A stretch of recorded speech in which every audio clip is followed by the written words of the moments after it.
pair like this for like $10. Yeah, right. So I'm going to generate the little live stream now. I just texted those guys. I said I'll bring them in like 5 minutes. I'll post the links. I'll play the intro. Good to go. Right. Are we going live now? Yeah. If feel free. Right. Like, I don't. You guys don't need to. Yeah, right. So we're on the live on the YouTube right now. I'll post the link real quick. Because nobody can obviously, like, if we're not in the Facebook group, nobody's watching us right now, so I gotta post the links, and I'll put like the whole thing. Who are we waiting for? Bob and Rico, you said?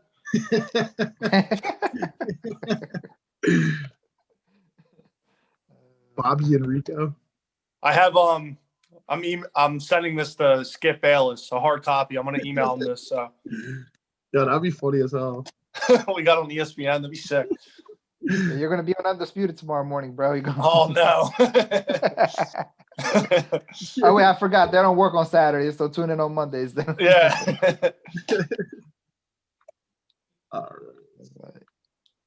That's posted. My Cowboys. Oh wait, I forgot. They're not in the playoffs. Yeah, right. Exactly. My Cowboys. Get the hell out of here. Dude, he was like, "Here come my Cowboys." Dude hadn't like rooted for the Cowboys in like 6 weeks. He's like, "Here come my Cowboys."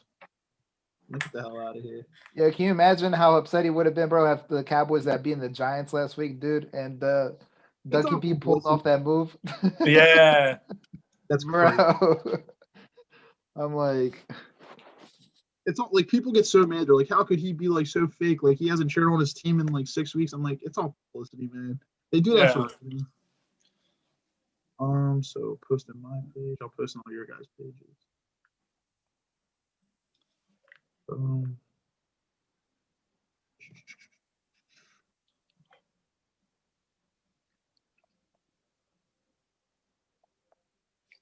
Oh, nice. I just got it. I'm going to share it real quick. I'm on my phone, so, is it like, what happens when I click out? Like on the actual Zoom you're on right now? Yeah, is it just like my picture? Yeah, it should keep you in it. It shouldn't like exit you out as long as you don't like actually hit leave meeting or anything. I think it'll still be able to go in the background. All right, sweet. I just shared it. Cool. Yeah, that way, like all your guys can, like people on your timeline can see it too. Because the Facebook group is private. For some reason, when I created it, I don't know why I created it as private. So that's why we're trying to kind of like get to like the public page now. I don't think Rich has a Facebook anymore. I think he deactivated it. So I think he's just Instagram. We're good to go. Yeah, I can't share it on Instagram. I wouldn't know how to do that unless I was like not in the live feed anyway. Unless the only way is if you went Instagram live, and you can only do that from your phone anyway. And all right, cool. So I'll play got a little intro for like 2 minutes here. I got your names in it too. Let's go. All right. You guys see my screen? Yeah. Cool. I gave the NFL like the song rights and all that. So on Locked In Nation, good evening and Happy New Year.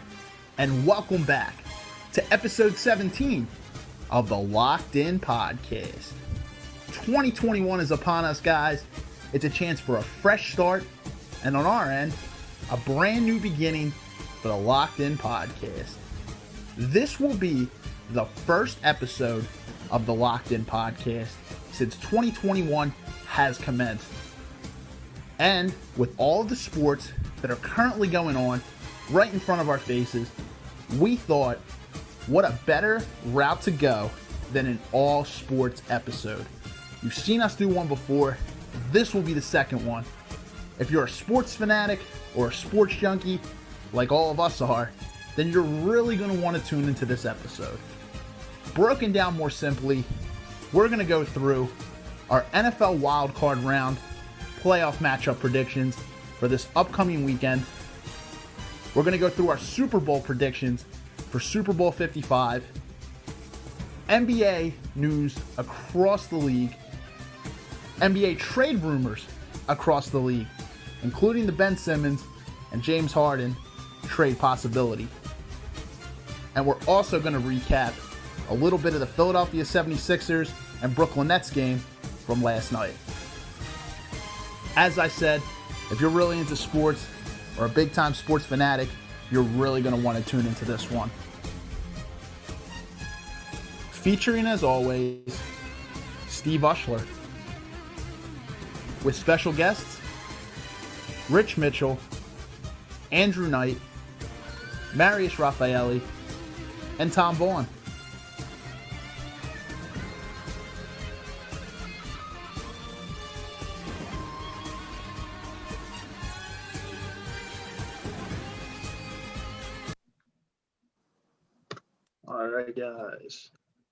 All right, guys, what's up? We're live. Welcome back to the Locked In Podcast, guys. As always, I'm Steve Ushler, and I'm joined alongside me with my two good friends here, Marius Raffaelli and Andrew Knight. What's up, guys? Hey, how you been, man? Good, man. Good. So I got two of my other guys coming in now too. Let's bring them in. Rich was in. Let me shoot him a come back in. And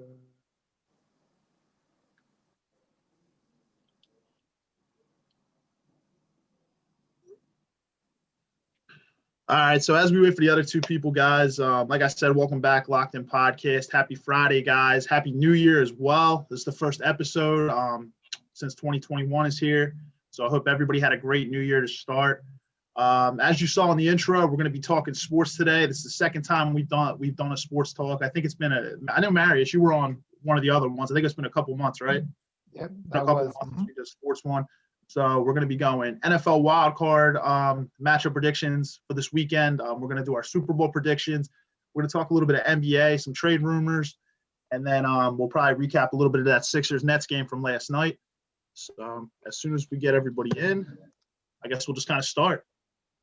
So Rich is coming in now, and we'll just be waiting on Tom.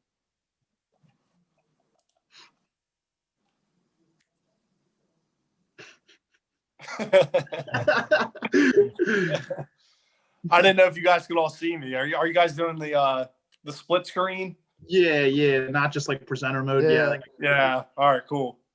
Yeah, I can see it too, man. That's all right. Sadly. I'll be here till 7.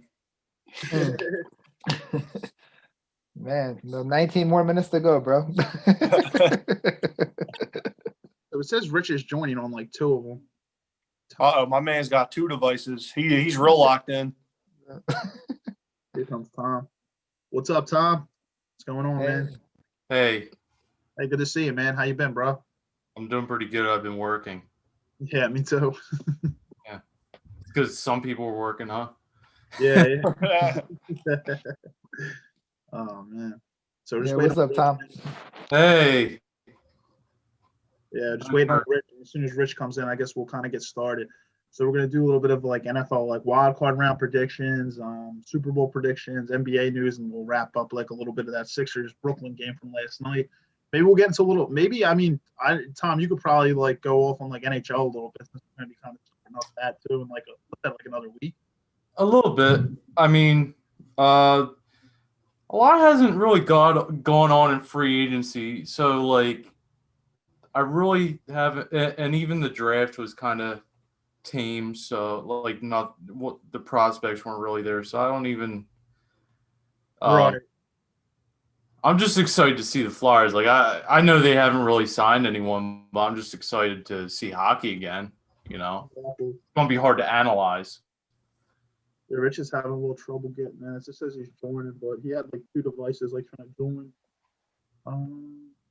I got DraftKings pulled up. That's kind of going to be the basis because it's so hard to keep track of sports. Oh yeah, it is, man. The statistics, like It's not the statistics. It's like, oh, who's playing, who's not going to play. It's like it changes every minute. it does. So it should be interesting. I was just kind of looking at like total. I was looking at like the matchups, like the lines a little bit for like the wild card round. I'm just looking at like total offense and total defense stats, just like real quick. I just like kind of glanced. Rich is trying to get in again. He's on like 2 devices again. Classic Rich. Yeah, so Andrew said, man, he's locked in. All right. Rich, Yo, what's going on, man? Yo, who's this? Audio's connecting. Oh, there he is. All right. Yeah, what's up, Rich? Hey. This is audio's connecting. Yeah, I don't think you can hear us. No, I think you can now. All right, What's there up? he goes. Hey, what's up? What's up? What's going on, man? How you doing, man? Great, great. I like the shirt. What you got, Berkeley on back there? Yes, Berkeley sir. College? Alumni Nice. right here. Yep. New York, White Plains, New York, and Midtown New York, Berkeley College. There you go, man. Temple University over here. I thought it was Two referring Temple to guys, like, two Temple guys in the building over here. TU squad over here. Let's go. Yeah, I got the Sixers University over here, bro. You got the Sixers hoodie on right here too. So I kind of introduced us already for Tom and Rich. Like I'll introduce you guys as well. So I said like welcome back, guys. Like I already introduced Mario and Andrew. Down low we got Rich Mitchell and we got Tom Vaughn. What's going on, guys? Good to have you guys on, and thank you guys for coming on as well. Appreciate it, man. Thanks for having me. Yeah, thank you. Yeah, no problem. So like I said, we're just going to be doing an all sports episode. I guess we'll probably, if you guys want, we could start with football. We'll do like the wild card round prediction, since I feel like that's the first thing that's going to be coming up this weekend. It's our first playoff football weekend of 2020. So I guess let's just hop into it, guys. I guess we could start off with like matchups. So you guys have like any upsets for this weekend? Any upsets going in? Maybe the Bears over the Saints. It's hard to read the Saints. Oh, really? It's just hard to read the Saints because they're a good team. It's hard to, but at the same time, they lost to the Eagles, who were 4-11-1, and they started their backup quarterback, and they won they won by 3 points, but it was still pretty convincing the way the Eagles beat them. And they kind of have veteran defense. They're good defense, but they're a little. So who knows what they have in the tank, and who knows who's going to play. Again, it's hard to get a good read with everything that's going on. Some player might not play that we think is playing. So yeah, you're going risky, huh? I think that's the biggest line. I think they got the Saints at like I think it's +8.5. I think that they got the Saints winning that it's game. the only one that jumps out at me. I mean, the Titans have a good chance of beating the Ravens, but that's not really an upset because I think that could go either way. Just on the onset. Hey, Yeah. Stefan, I'm actually gonna go with the Redskins and the Buccaneers, and this is why I'm gonna go with the Redskins and Buccaneers. Okay, if they can really get to Tom Brady, Tom Brady we know he's a GOAT, right? We know what he's proven in the league over the years, but I believe, Tom Brady's not playing with the Patriots anymore. It's not the same organization. It's not the same offensive line for sure that he's had over the years that has able to give him those protections on a consistent basis. I think it's been a lot of turnaround in the Buccaneers offense in general. It's been, I think a period of adaptation for Tom Brady, and I think he's handled it well. But I believe, Redskins with that pass rush that they have, if they can get to the quarterback and they can keep, all it takes is one drive, 2 drive, 3 drives, and then if the defense can build up some momentum, I believe that they can turn some heads. Yeah, that defense on Washington is that's a scary defense, low key. It's just their offense is kind of holding them back. And the Buccaneers again are inconsistent as well. One week they look like they're shooing to win the NFC, and the next it's a completely different story. So I do like that one as well. Yeah, I've heard that. I've heard that that upset from a few people now. Like Washington's defense is no joke, right? Like I think in total defense they were ranked like number 2, and their pass rush is absolutely nasty. Mm-hmm. There's no doubt about it. I just feel like Tom Brady, that's going to be a weird one. Like Washington, I don't know, because I don't know if I really believe that Bruce Arians and Tom Brady really gel. Like even just after one season, I don't know if I don't really know what to make of the Buccaneers. I don't know if they're like pretenders. or what the scenario is, but I could see Washington pulling an upset there quite possibly. I'm still probably going to go Buccaneers because I think Tom Brady will find enough to get it done. I think he's been there so many times. He kind of knows, and I think the NFL is going to kind of want that Rodgers-Brady matchup Yep. next week. That's why I got the Buccaneers too, man. I Yeah. want to see that Brady Rodgers next week showdown, bro. Well, you watched, even if it's a close game, you watch there might be some suspect calls in that game because going in the Buccaneers' favor, just because they want to see that Rodgers and Brady matchup next week. We'll see. I mean, I will say one last thing on this Redskins defense. You know, a lot of defenses are, when we go into the playoffs and we're talking about going against Tom Brady in the playoffs, a lot of defenses get really, really quiet, right? They don't want to upset this guy. They don't want to give this guy any more motivation than he already has, right? But from what I've been hearing from that Redskins locker room, from the Redskins defense, is that they're actually pretty excited to face Tom Brady. It's no backing down from them. It's just, you know, from that pass rush and from a lot of defensive players, they're like, hey, I want to face the GOAT. This is my time to show what I can do. And that's kind of what you look for in a team with confidence going into the playoffs. So, yeah. Good point, man. Good point. Yeah. That one jumps out at me a lot too. The Redskins and the Bucks.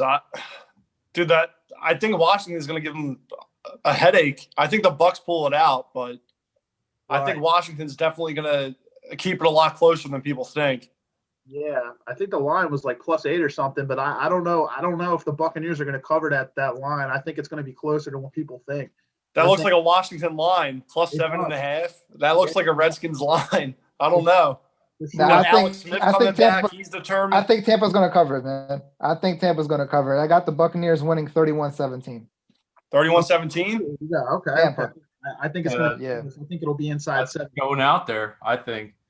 I'm looking up right now Tom Brady versus the Blitz, and I think the Redskins are going to blitz him a lot. There's one stat from 2018 that says he was the worst quarterback against the Blitz with like a 59 passer rating. And then in 2019, he was the best for like, I think, 8 weeks at like 129 passer rating. So it's kind of hard to get a good read on how he's going to play against the Washington's defense for me. So we'll see. It's tough for anybody to play against that defense, quite frankly. There's that front is ridiculous. I don't care what team you are. That's a tough. Like they're ranked number 2 in the league defensively for a reason. Like that pass rush is no joke. I don't think Washington's offense has enough firepower, though, to keep it. Their defense has to keep it into a non-shootout type of game because if they get in a shootout with the Bucks, they're not going to be able to stand with the Bucks. And let's face it, man, Washington was in a very crappy division too, man. Nobody from the NFC East even deserves to be in the playoffs, dude. So if they had been in any other division, man, they'd be at the bottom of the barrel, bro. So Hey, they beat the Steelers. Yeah, right. I mean, they had a couple. Anybody can, but this is the NFL, though, man. Upsets can occur any week, man. But I'm saying, like, nobody from the NFC East. I'm sorry, if you can't even get to 500, you don't deserve to be in the playoffs, man. They should have given that spot to another team in the league, dude. That's how I Miami feel. Dolphins. Yeah, there you go. Yeah. I mean, they finished. They actually had a meme that showed like the Miami Dolphins at 10-6, watching from the sky, man, as the 6-9. What was it? I think the Redskins finished 6 or 9 or 7 or 9, Yeah, going into the playoffs. Washington. I'm like, I would hate to Dude, be the Miami right Redskins, now. or the Washington football team, excuse me, they kept when they Oh, played yeah, I the forgot. Seahawks, they kept it. They played the Thanks for the Seahawks and lost by correction. 5. Yeah. They barely beat us last week, man. Like it's crazy. It didn't even seem like we were even trying last week. So I don't really know what to make. They're of that. so inconsistent, man. You don't know what you're going to get. I think Tom Brady gets it done, though. It's too big of a stage, and this That's is his what I'm first saying. time. I think it's his first time in his career. Correct me if I'm wrong, fellas. He's Yeah, entering and the playoffs as a wild card team. Yeah, And let's not probably. forget, man. Let's not forget that Tom Brady wants to upstage Bill Belichick. He wants to make Bill Belichick pay. This is the price that you get for making me leave New England. And I'm going to go out there. I'm going to show you that I was the best quarterback you ever had. So he also has that chip on his shoulders. So let's not forget about that, too. Yeah. I'm going to say 24-17 Bucks. Okay. So I'm right under the spread. Yeah, I'm going to go 21-17. I mean, it's going to be close. I think the Bucks will pull it out, but it's hard to say that Alex Smith, even though the Bucks pass defense is a little suspect, Alex Smith, unless they dink and dunk it or have some kind of crazy scheme, it's hard to see that. It's hard to see him outperform Tom Brady. I agree. For me, this is a shock factor. This is why we call these games big surprises. These are the big surprises of the playoffs. You know what I'm saying? No one expects, the Redskins to come out on top of the Patriots. When we're sitting here, we're talking about Tom Brady. But the shock factors, you got to look at some of the shock factors here. That one, okay. And before I tell you what I'm going for in the exact numbers on that I think is going to happen on this game, you got to look at some of the factors. Is Gronk going to stay healthy? You know what I mean? Are the Patriots going to be able to establish a run game? Or, can they protect Tom Brady? Because Tom Brady can have all the motivation in the world, but if he doesn't have an offensive line that he can count on, he's not going to be able to score any points. You know what I mean? And so with that, it's a lot. And Tom Brady, again, has proven himself time and time again. He is the GOAT, but this is a new team. We haven't seen this particular team is not proven in the playoffs yet. This is not Tampa Bay Buccaneers isn't a franchise that in recent times is known for being a force in the playoffs. So I think we'll have to wait and see. I give it to the Redskins. Not even the Redskins. Sorry, the Washington Football Group. I made the same error, so don't feel bad. Yeah, Washington Music Group, whatever they want to call themselves. I give them 24-21 Washington. Okay. It's a bold move. It's a weird one, right? Because Man, you should bet some money on it, bro. You could probably win some money. Yeah, you probably could. I don't think Washington's is proven in the playoffs either, but you never know. Defense can definitely be a game changer. So we'll see, man. It's going to be an interesting one to watch. I was at first kind of shocked that was the 8:00 game. I thought maybe they could do the Bills and the Colts at 8:00. I thought that was going to be a good one. That's going to be a great game. Dude, it is. And it's a that's- 1:00 game on a Saturday, which is kind of crazy. But yeah, man, that one's going to be a good one. Well, how Bills fans are going to be on that one. I mean, they fall asleep by the time the 8:00 game happens. The way Bills Mafia. Yeah, Bills Mafia, man. And I think they're allowed to let get some sleep. Yeah, I wonder how many tables they're going to sell up in Buffalo, man. Those tables going to be They already sold out. Dude, it's going to be interesting. Yeah, it's gonna be like the WWF, bro. Those TLC matches, man, right in the parking lot. Joey Styles. Oh my God! Yo, JR, good God, he's broken in half. That man has a family. When's the last time the Bills have ever hosted a home game in the playoffs, man? It's been a long time. That Bills Mafia is going to be going nuts.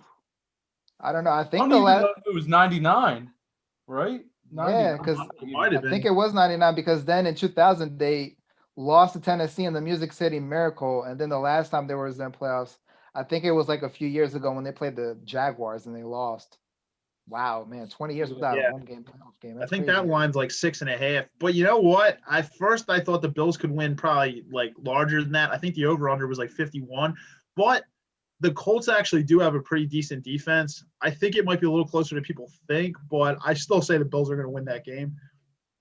Colts definitely have a very good defense. I know, I had them on my fantasy team for a while before I let them go, and someone else picked them up, but they were doing pretty good for me.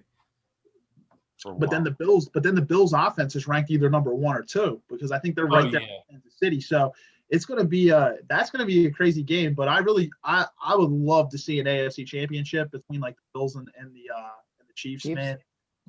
That's amazing. Crazy. The amazing stat out of Buffalo is that their offense Josh Allen alone has more touchdowns than their punter has seen the field. That's the craziest stat. That just goes to show how efficient your offense is. He's in the conversation for MVP. There's no doubt about it. It's I think him and Rodgers, I'd probably have to say. Yeah. Yeah, them acquiring Stephon Diggs helped out a lot, man. He really Diggs is a beast. He leads the league. Receptions, yards. He was a great pickup for them. Killer, man. I was just looking at that, like those the receiving stats. Yeah, he leads the entire league. But then I had to look down at like number 4 or 5, and I see Justin Jefferson. I'm like, what the hell, Howie? Yeah, dude. Classic like, Howie. Bro, he should not have any on-field. He should not have any decisions regarding what we do in the draft this year, man. I'm like, Yeah, we that's got the sixth pick, right? Yeah. Yeah, 6. Yeah. All right, man. I better not see any blunders on this one, man, because we gave up on Justin Jefferson, and then if you remember a few years ago, man, we could have picked up DK Metcalf, and we didn't end up doing it. So I'm like, wow, we could have had 2 monsters on the field, and instead we have nobody. Do you think the Dude, I Eagles- think the Eagles' problems too go deeper within the organization. I mean, you look at a guy like Nelson Aguilar. Like, look at him this season, dude. Like, he's shining in Las Vegas. Yeah, and you got a Rasul Douglas too, who's like shining Exactly. defensive end. It's kind of crazy to think about. That's Sidney Jones. that's kind of my whole. Yeah, Sidney Jones too. Sidney Jones. It's like, what's going on? Like, what's good? Exactly. That's kind of my whole thing. It's like if DK Metcalf and Justin Jefferson were here, would they really have been utilized correctly, or would this organization just kind of like they would look like Jalen Rager or like JJ Ortega-Whiteside? I don't know. God, don't even mention him. DK Metcalf is hard to mess up. The size, the intangibles, everything. I mean, Yeah. I don't know how you could mess that up. He's got to be either on drugs or in jail.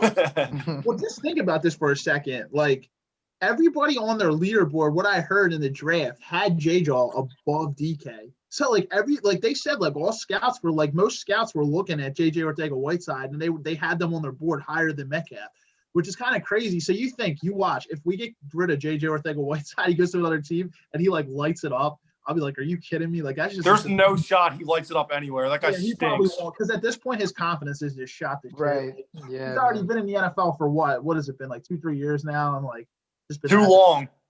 Yeah. No I'm just offense. I saying, mean, if he did go to another team and light it up, I'd be like, dude, what the hell is going on? Yeah. It would take a very special coach to get like something out of him, man. Like he'll Yeah. have to go somewhere where it's like the absolute perfect fit. I don't really know where that place is, to be honest with you. Like I could see potential in Jalen Rager, but yeah, I just think obviously J-Jaw is probably just a bust. Yeah. It's a bust. He can't get separation to save his life. No, he can't. yeah, I agree, Tom. I think he's more of a contested ball catcher, like one of those guys you use in the red zone, like throw it up, let him go up and get it, as opposed to Yeah. like an elusive route runner type. Kind of like last week, they threw it up to him and he Exactly. It's kind of Yeah. crazy. That's how he was in college too. He was much Yeah, he more of was. like a physical, go up and get it type of guy than like a route runner, pure athleticism. Exactly. Yeah, I agree, man. But whew, Listen, That's guys. like a special I'm team. sorry to backtrack. here. I'm sorry to backtrack, but we're talking about this organization. We're talking about Howie Roseman, right? My issue is with Howie Roseman. Okay, I understand you miss out on Metcalf. You miss out on players, who we allowed to go to divisional rivals, who are better offensive players. But my issue with Howie is with this contract, this Carson Wentz contract. How I just don't understand, we talk about guys, who are on the coaching staff who have kind of seen Carson Wentz in the quarterback room and have seen some people say, there's a deterioration, and some people say, well, they're not developing him right as a quarterback in Philadelphia. My issue is, okay, if there was even a doubt in your mind as to whether Carson Wentz is your franchise, in which, that 2019 draft, we were talking about it, and he was saying, Carson Wentz is our guy. Well, if Carson Wentz is your guy, you know what I mean, and you're going into the next draft, Carson Wentz is your guy, why are you getting a quarterback out of the second round right after giving him that type of contract? It just makes no sense to me to get a quarterback in the second round if you're going to pay someone that type of money on top of it. It's either you pay him the money and you let this guy be your guy, or it says, listen, franchise tag, do whatever you have to do to keep him on the team to see how he, if we can have a quarterback competition with our second round draft pick and see how that turns out. But it's just kind of like, you know, you're giving this guy so much money and he's going to be such a big cap hit. And now we're kind of just in this situation where it's just like, okay, it's doubt in his mind whether moving forward, you know, am I going to be a starter? Do I want to be here? If I'm not going to be a starter, do I even want to be here? You know, and that's you know, and then we look around the league and we see guys like Dak, and we see most of the quarterbacks in the league, don't get me wrong, but one guy that stands out to me is Dak Prescott, a guy who rarely has gotten injured, a guy who's had more playing time than Carson Wentz, you know, not get paid. You know what I mean? He's not getting paid, and we have Wentz here getting paid. What does that say about us as an organization that we can pay a quarterback that hasn't proven himself in the playoffs? You know what I mean? And Carson Wentz, don't get me wrong, Carson Wentz is a great quarterback. Carson Wentz is, you know, at one point he was a top, and I'll say it, at one point Carson Wentz was a top 5 QB in the league. Back in the year 2017, when he's going to win that MVP, he was a top 5, but every year it just seems to end the same with these injuries, you know, and I think that's where the second round draft pick came in at. But, you know, if I don't understand, if you're going to pick someone in the second round to take that very same position, why put that type of money out there? Does anyone have, you know, can anyone tell me? Because I don't know. Well, I was going to say that the contract extension happened the spring of 2019, and Wentz had a pretty good season in 2019. And then the playoff injury happened, so I think that put a lot of doubts in the mind. I don't think they should have went for a quarterback in the second round. No. I like Jalen Hurts. I'll tell you exactly why. Just like Andrew said, there's a lot of internal problems inside this organization. Yeah, There's a I lot think of it's different way things. too much draft capital on insurance policy. You needed to draft an offensive lineman, man. You saw how trash that offensive line was this year. We Oh. gave up the most sacks on any team in the league. I'm like, how could you not draft an Injury. offensive lineman? And we were power ranked number 5 coming into the league this year, where our offensive line was like on the power rankings, like number 5, because they thought, like, I think it was when they thought Brandon Brooks and like Lane Johnson and like everybody was going to be in there. Kelsey. Yeah, Kelsey. So here's the whole thing. Like, nobody ever talks about this. What the hell's going on with that strength and conditioning team? Why the hell do they still have jobs? Those guys were brought in, like, I looked it up. They were brought in when Doug Peterson was brought in. So, like, why is that strength and conditioning teams? Like, I don't understand. I've seen more injuries on this team than I've ever seen. Like, it's crazy. It's like every single year our players can't stay healthy, and it's like that's going on, like, behind the scenes with the strength and conditioning team and stuff. What They're the hell? probably not teaching enough, doing enough lateral exercises, or It's crazy. There's no way this can be a coincidence. I think it's all very like rote exercises that they're doing, which is called, what was his name? Andre Dillard got injured lifting weights to his bicep. That's how he got injured, lifting weights. And he was putting too, like, there needs to be more like practical, like lateral movement, like more, you know what I'm saying, Steve? Yeah. Yeah. It's kind of So- crazy. It's like the team's just so fragile. Like, every single time, it's like they're made of glass. Like, every single time, like, you got to, like, cross your fingers when someone gets hit. You got to change the surface at Novacare, that probably too. There's a lot. Deshaun Jackson touchdown. Oh, I'm injured. Oh man. Like, the next play, I don't think I saw him the rest of the game. Like, he had that touchdown against the Cowboys, and then he was gone. No, I was watching the news after the game was over, and they said that after he caught that touchdown, the coach said that Deshaun Jackson was very sore. That's why he didn't go back in the game. I'm like, how? He's got to go, man. We got to clean house. Yeah, they hang on to these, like, old guys. Like, that's the thing. They, like, want to, like, they want to keep their tie. Like, even with, like, the Super Bowl players, they want to, like, keep guys around because of, like, you know, like, instead of thinking, like, in terms of, like, a business, they want to, like, just keep these guys around because they feel like they owe them something. But at the end of the day, you got to keep the fan. Like, this is a very hostile fan base. This is like Philadelphia and New York are both no joke. Like, we're a hostile fan base, and you got to be able to deliver. It's going to be kind of, what have you done for me lately? Like, especially with this city, it's a very hard place to play. And being like a Philadelphia organization, we're not going to tolerate that shit. Like excuse my language, we're not going to tolerate kind of just riding off a Super Bowl from 3 years ago. Like we still want to win now. Yeah, Like, Jason Peters, get the hell out of here. I know that's another Get one. They can't let go of Jason Peters. And like, remember he was kind of bullying them around with this contract. Like Yeah. at the beginning of the year, I'm like, man, what is going on? This guy gets hurt every single time he hits the field. Like, What did he say? He was like, if you want me to play this position, you got to pay me more. you got to pay me this, right? And it's like, that's the thing. Like, I love Jason Peters to death. He gave us a lot of good years in Philly. He's a Pro Bowl left tackle, but he's not anymore. Like, it's time. Like, it's time to go. It's time to go to Shady Brook retirement home. It's the same story every season with Jason Peters. He Really, you would think, this team. I think they started the season with Jason Peters at tackle, and correct me if I'm wrong. They started with Jason Peters at tackle, and as a starter, knowing that even when he was a backup for this team, he was getting injured, even when he was a backup at one point during the 2017 season. Remember the 2017, remember the Super Bowl season? He came in as a backup and he got injured right away. Yeah, even that year, we had a lot of injuries. Even though we went to the Super Bowl and we won the Super Bowl, we had a lot of injuries. Remember, it was that next man up mentality. So ever since the strength and conditioning team's been here, man, it's just been injury after I injury. think maybe you're right, bro. Maybe we do need a new strength and conditioning team, man. We do. We need to clean house. We need to clean house, man. How many injuries have we had in the last 3 years? It's like, dude, the amount of injuries we've had in 3 years, like other teams have had in like 20 years. Like, it's crazy.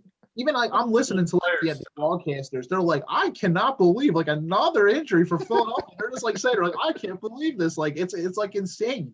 Like they're watching this and they're like, what is going on? Like it's like injury. I remember there was one game we had like injury after injury, and they're like, I've never seen anything like this. I forget who was calling the game, but you had my nephew playing the cornerback. Yeah, my nephew was out there trying to guard. What was that guy's name? Jaquette something. Oh my God, he was getting burnt like toast. Against Dallas, he had no idea what he was doing. I feel bad for the kid. It's not his fault, but right. And if you remember, actually, when he played the week before, he actually was on Hopkins a couple times, and he actually caused a fumble on Hopkins. He actually played. Yeah. So I guess maybe they didn't have film on him. So like Dallas, like a lot of times what a team will probably do is they'll probably circle a guy like, we're going to target this guy. You could tell Dalton was like picking on him all like the whole first half. He's like, I'm going after him. And boom, he just got torched. He couldn't cover Michael Gallup for shit. And Michael Gallup looked like Randy Moss 2K5. Yeah, he torched him, man. Didn't they take him out shortly after that too? He got torched. He got torched for 2 scores, and the Eagles took him right out and put him right back on the bench. And then tightened up. And then they realized they didn't have any other corners. Yeah, they had to put my nephew in, so they put him back in instead. They brought like dudes from like Northeast Philly and Upper Darby into the game to finish out. It was crazy. I think Jaquette gave up like over 170 yards in the first half. Yeah. Jesus. Unreal. Man. That's crazy. Yo, how do you guys? I like Alex Singleton. That's the one bright spot I like from the season. He can play. He looks like a good linebacker. I agree, man. He plays with heart. He plays hard. He does. He looks like he can play. So that's one bright spot. Yeah. And then running backs too. That's another bright spot as well. I thought the running backs were good this year. Yeah, Miles Sanders is awesome, dude. Doug Peterson just needs to give up offensive play calling, in my opinion, and get like a real offensive coordinator in here. 100%. 100%. Like he can't call plays to save his life, and we kind of realize now that it was all like Frank Reich that was like behind. Oh yeah. If Doug Peterson's calling plays in the Super Bowl, we don't win that game. Oh, 100%. Yo, speaking of Frank Reich, man, I wouldn't be surprised if the Colts upset the Bills, bro. I'm just saying. That's gonna be a good game. It's gonna be a good game, but I'm kind of like, it's weird because obviously I like Frank Reich, but man, I would love to see a Buffalo, Kansas City, like I said, AFC Championship. That's gonna be kind of crazy. That'd be awesome. As you know, Dylan's like a gigantic Josh Allen fan. Like, yeah. but you know what? I give him props. I'm like, dude, he's no joke though, and he wasn't that good last year, to be honest. He really revamped his game this year, and he's really learned. I think accuracy was an issue last year with him. I know he was still really, really strong. He was able to throw the ball downfield, but now like his accuracy is just kind of ridiculous. And this year it's just been MVP like. I want to give a shout out to T.Y. Hilton and Cole Beasley for helping me get to the fantasy championship. I appreciate y'all. Oh man, that's funny. Cole Beasley's very underrated. He had a great season behind Diggs. So that was Cole Beasley's coming out party. He always killed us, man, on Dallas when he played for Oh, Dallas. yeah, he's good, man. That third He's down not bad. Or as I call Steve the Pirate from Dodgeball. Does kind of look like him. That's funny. Yeah, I have a question. I have a question for everybody here, regarding the Philadelphia Eagles franchise. And at this point, with the league, you're Doug. You have the league pissed off. Most of the league veterans, we're talking commentators, or trying to sugarcoat words here during the game after pulling Hurts out.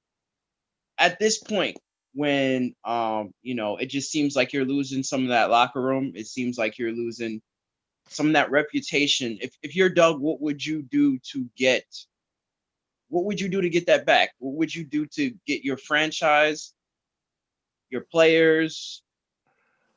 What would you do to get some confidence back into that Philadelphia Eagles organization? It's a tough question. Yeah, it is. Yeah, I mean, it is a I'd tough probably question resign because if I was Doug Peterson. What's that? Off the top of my head, first off, I just keep doing what he's doing, being transparent.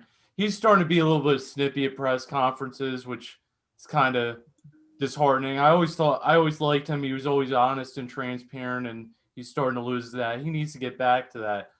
As with his players, he needs to really convince them that here's what I'm going to do. I'm going to open up the playbook. We're going to change the philosophy. We're going to do this, and we got to believe in it. And I think that's all he has to do, and I think he is capable of doing that. Yeah, I hope. I kind of was hoping that they were going to make a move to get rid of Howie Roseman this year, because I think I don't know. I think that is the much better move. I think Doug Peterson had nothing to work with this year. right. 100%. I think he had nothing to work with. I'd Like, love I to get definitely- Howie out of here. Yeah. Yeah. I think it's about time, because I think it all starts there. Like, while I will say that Doug Peterson was definitely responsible for some of the questionable play calls this year and stuff like that, it obviously all kind of starts internally. So you have to. I think even if you get rid of Doug and bring in a new coach, it's not really going to matter if you got Howie Roseman. And honestly, they had Tim McManus on there kind of talking to people at the NovaCare complex, and he's a pretty reputable source.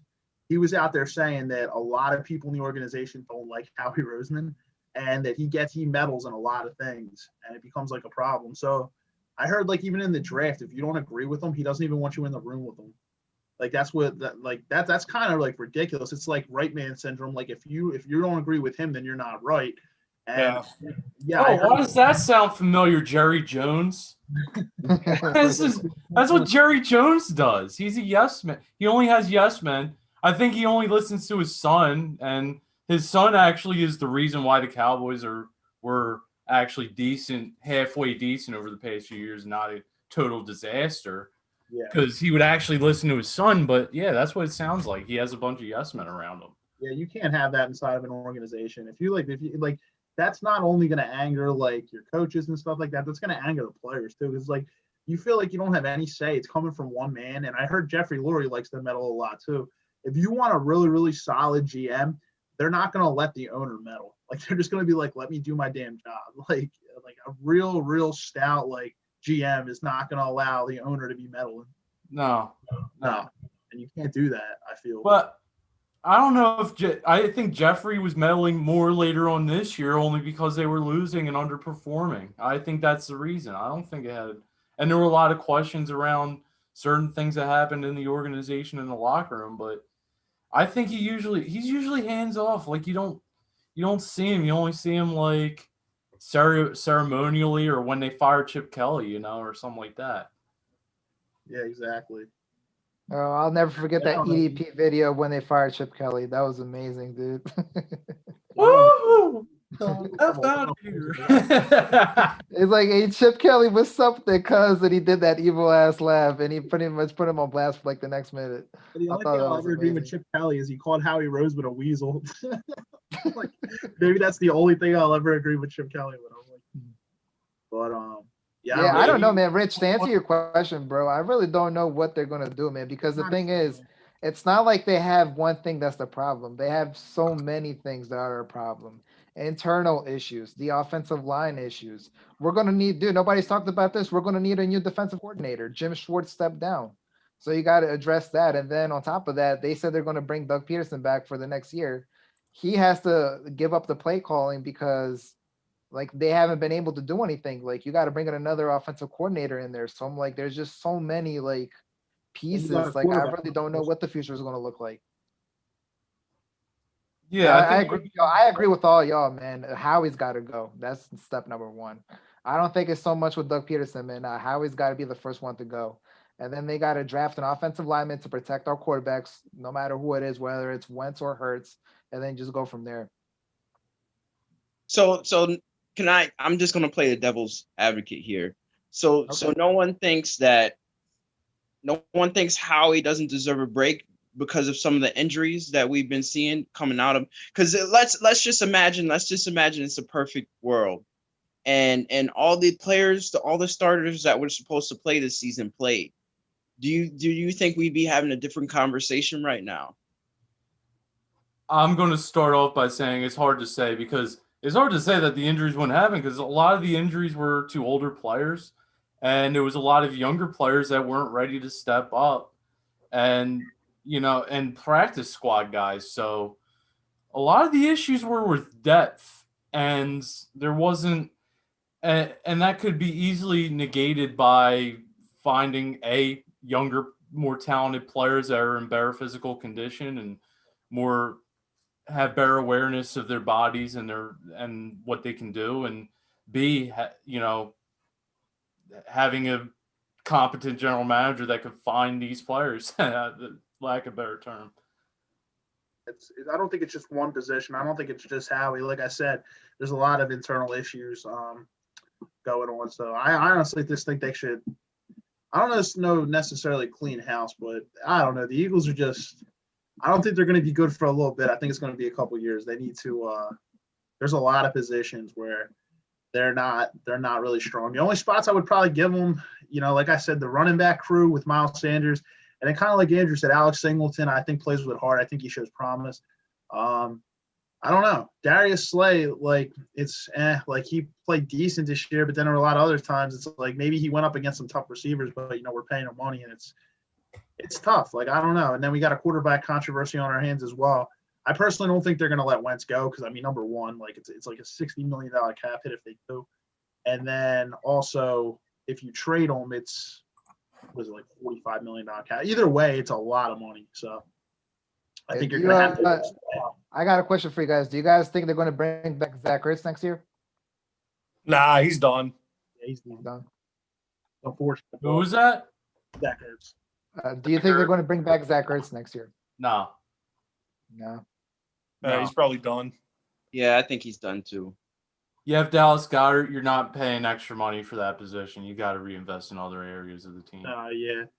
I appreciate Zach Ertz, though. That one catch in the Super Bowl and that slant route, diving in the end zone. He was a top tier. He was a top 3 tight end for years. Yeah, I appreciate him a lot, man. Yeah, because I saw that photo, man, of that game when they played against the Redskins, man, at the end, and it showed Carson Wentz, Kelsey, and Ertz, man. They were all just like sitting on the sidelines, and they said that this could be the last time that they all play together for the Eagles. Yeah, like that really hit me, man. I was like, wow. sucks. Like, you don't want to see that happen, man. Like it sucks, but it is what it is. End of an era. It's a shame. But I hope It's a Kelsey shame to doesn't have retire. something like that. yeah, yeah, exactly. I'll always have mad respect and mad love for Zach Ertz, man. He did a lot for our organization, and honestly, we don't win that Super Bowl without him. Yeah, he was a beast. Yeah, he killed it. So yeah, I don't I'm know. going to interrupt you, Marius. You mentioned Chip Kelly. He's 12-36 since leaving the Eagles.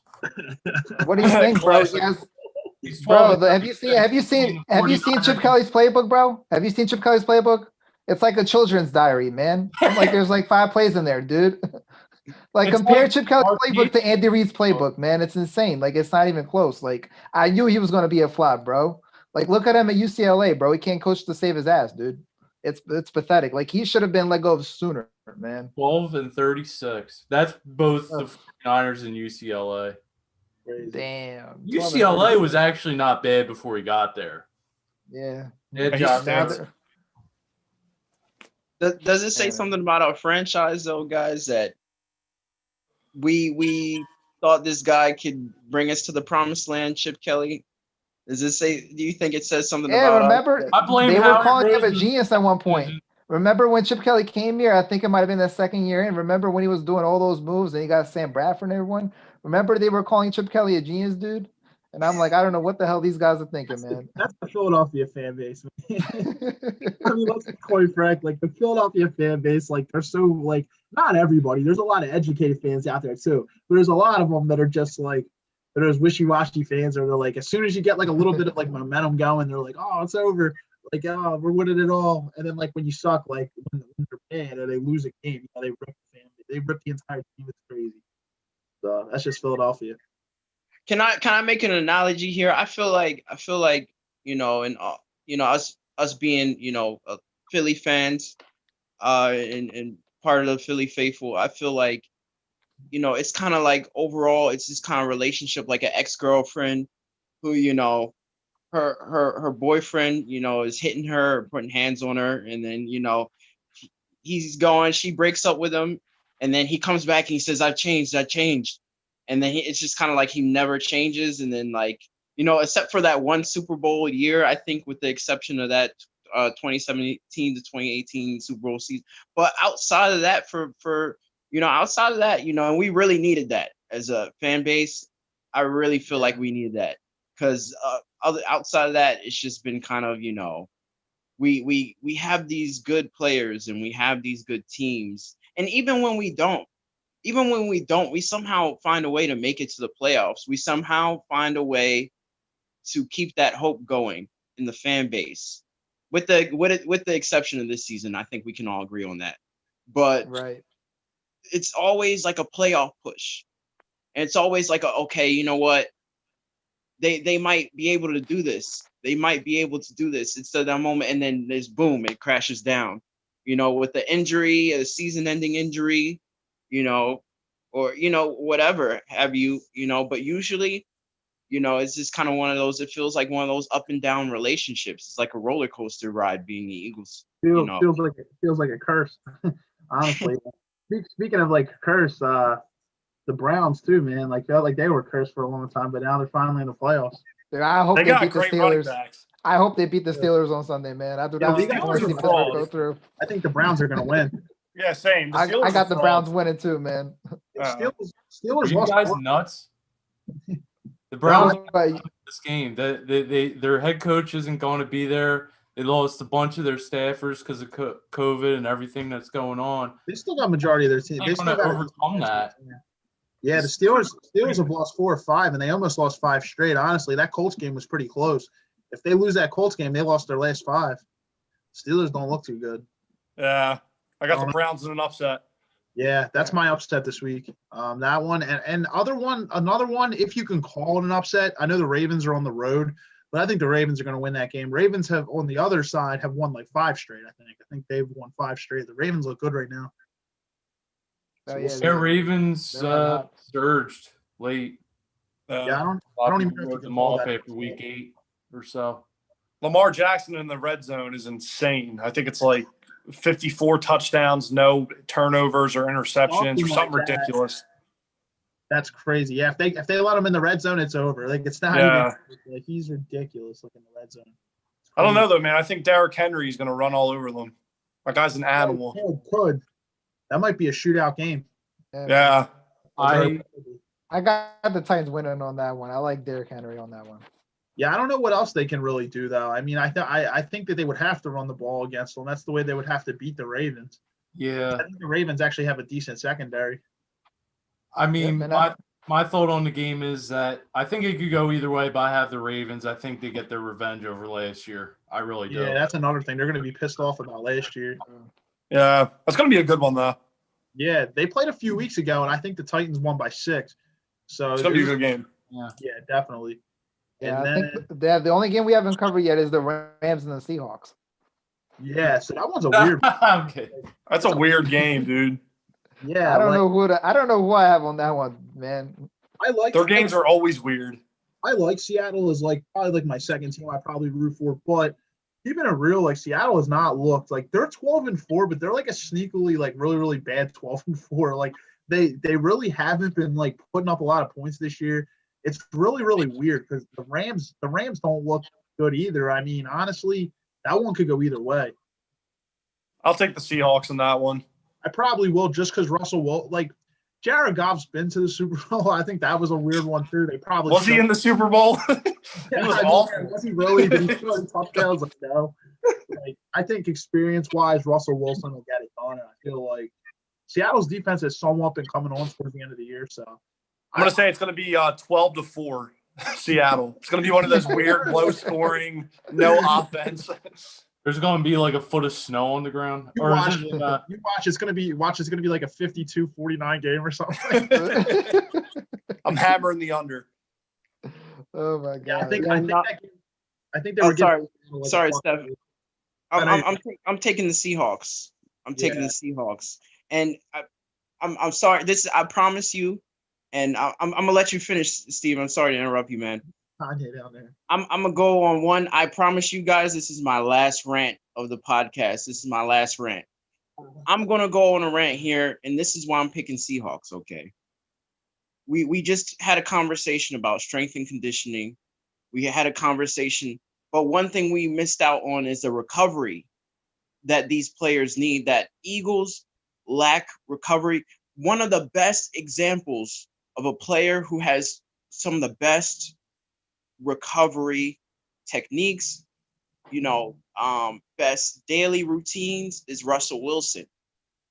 Russell Wilson spends roughly $1 million a season on recovery.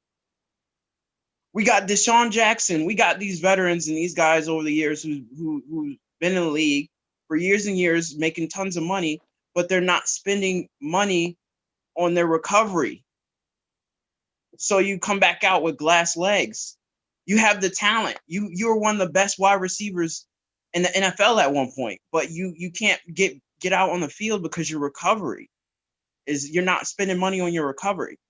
And I'm going to take Seahawks because Russell Wilson is a dual threat.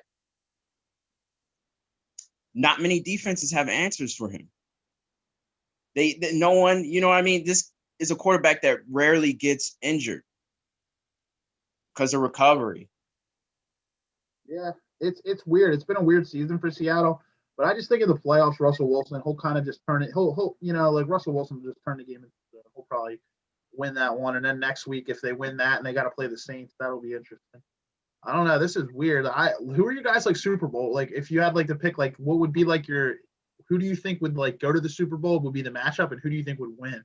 Whoa! So you just skipped over the Saints and the Bears like that? You're saying you're already guaranteeing the Saints will win? No. Yeah, Andrew, Steven I'm gonna didn't tell pick you the he hates Saints on that Bears, one. bro. If I had to go, Steven Saints, hates Bears. Yeah, honestly, Steve, I'm gonna pick the Saints easily. I think they win that game pretty handedly. oh yeah. I think honestly, that's the game where it's not really that close. I think the Saints. Yeah, I think the Bears kind of snuck in, and I don't know, Mitchell Trubisky against that Saints defense. That's gonna be tough. Yeah, I much rather would have liked to seen Arizona get in than Chicago. I think Arizona and New Orleans would have been a much better matchup. I agree. Yeah, and it's gonna be really. Yeah, did you say Arizona? Yeah, Kyler Murray and DeAndre Hopkins, man, that would have been a great matchup against Drew Brees and Michael Thomas. Yeah, that would have been. Yeah. I don't know. If I had to like go to the end too, if I went like Super Bowl prediction wise, that's tough too because out of the AFC, I could see an AFC championship between the Bills and the Chiefs. I've been saying that the Chiefs were probably going to repeat this year, but I don't know, man. Josh Allen and the Bills have looked really, really good. I don't know. That's tough for me. If I'd probably say maybe because they're home, maybe the Chiefs would win and you go to the Super Bowl. But and the NFC, that's another tough one. I don't know. The Packers look really good, but they always seem to choke. So I don't know. It's tough. I don't know. Do you guys have like any like Super Bowl winners? This is a good football year, to be honest. I'm gonna go Chiefs Packers. Chiefs Packers. Okay. Yeah. That's what I had as well. I got the Chiefs and the Packers in the finals. I would love to see Mahomes against Rodgers. That'd be a great, yeah. And the Packers having that home field advantage, and everybody has to go through Lambeau and how cold That's it is. huge. Tough as hell for teams. And Aaron Rodgers is just playing out of his mind at his age. It's incredible how he's still able to do it. And in my opinion, he's the MVP, no question, this year. Yeah, it's tough, right? I would say it's either him or Josh Allen. It's like right there. It's either him or Josh Allen. But like Rodgers, like not just as Adams, but he's got like Valdez Scantlin having big games. He's got like Robert Tonyan. Yeah. He came out of nowhere. The only thing maybe I would give Josh Allen more is that Rodgers has more of a run game than Josh Allen does. Like yeah, 100%. He's got Aaron Aaron Jones Jones. back there. Aaron There's Jones. no joke. So that's but Rodgers is still playing out of his mind. It's ridiculous for his age, like you said. Yeah, Crazy. What Devontae about you Adams guys? is tearing it up this year, man. Devontae Adams. He's a beast, man. He's unguardable. He is a nightmare. He is. Him and Rodgers Wow. have that chemistry, dude. That it's like you can't teach it. They just have it. It's funny. I remember when he was like Rodgers' second receiver when Jordy Nelson used to ball out. Yeah. Devontae Adams was like his second option. Randall Cobb. Yeah, maybe he was his Yeah. third option. I don't know. Randall Cobb was on the team too. Who do you guys have? I always saw something in Devontae Adams. I'm like, man, this he's pretty big looking. He could go up and get the ball. I'm like, why doesn't he get the ball more? Now he's realizing his full potential. I think it was only a matter of time, to be honest with you. My final would probably be Chiefs Packers as well. But here's like my shockers that I wouldn't necessarily be shocked. I wouldn't be shocked if the Bills got there. The Ravens out of the AFC too, they have to be watched because honestly, the Ravens have gotten high. That's what a lot of people are talking about the Ravens too. It's going to be interesting. They could come out of nowhere.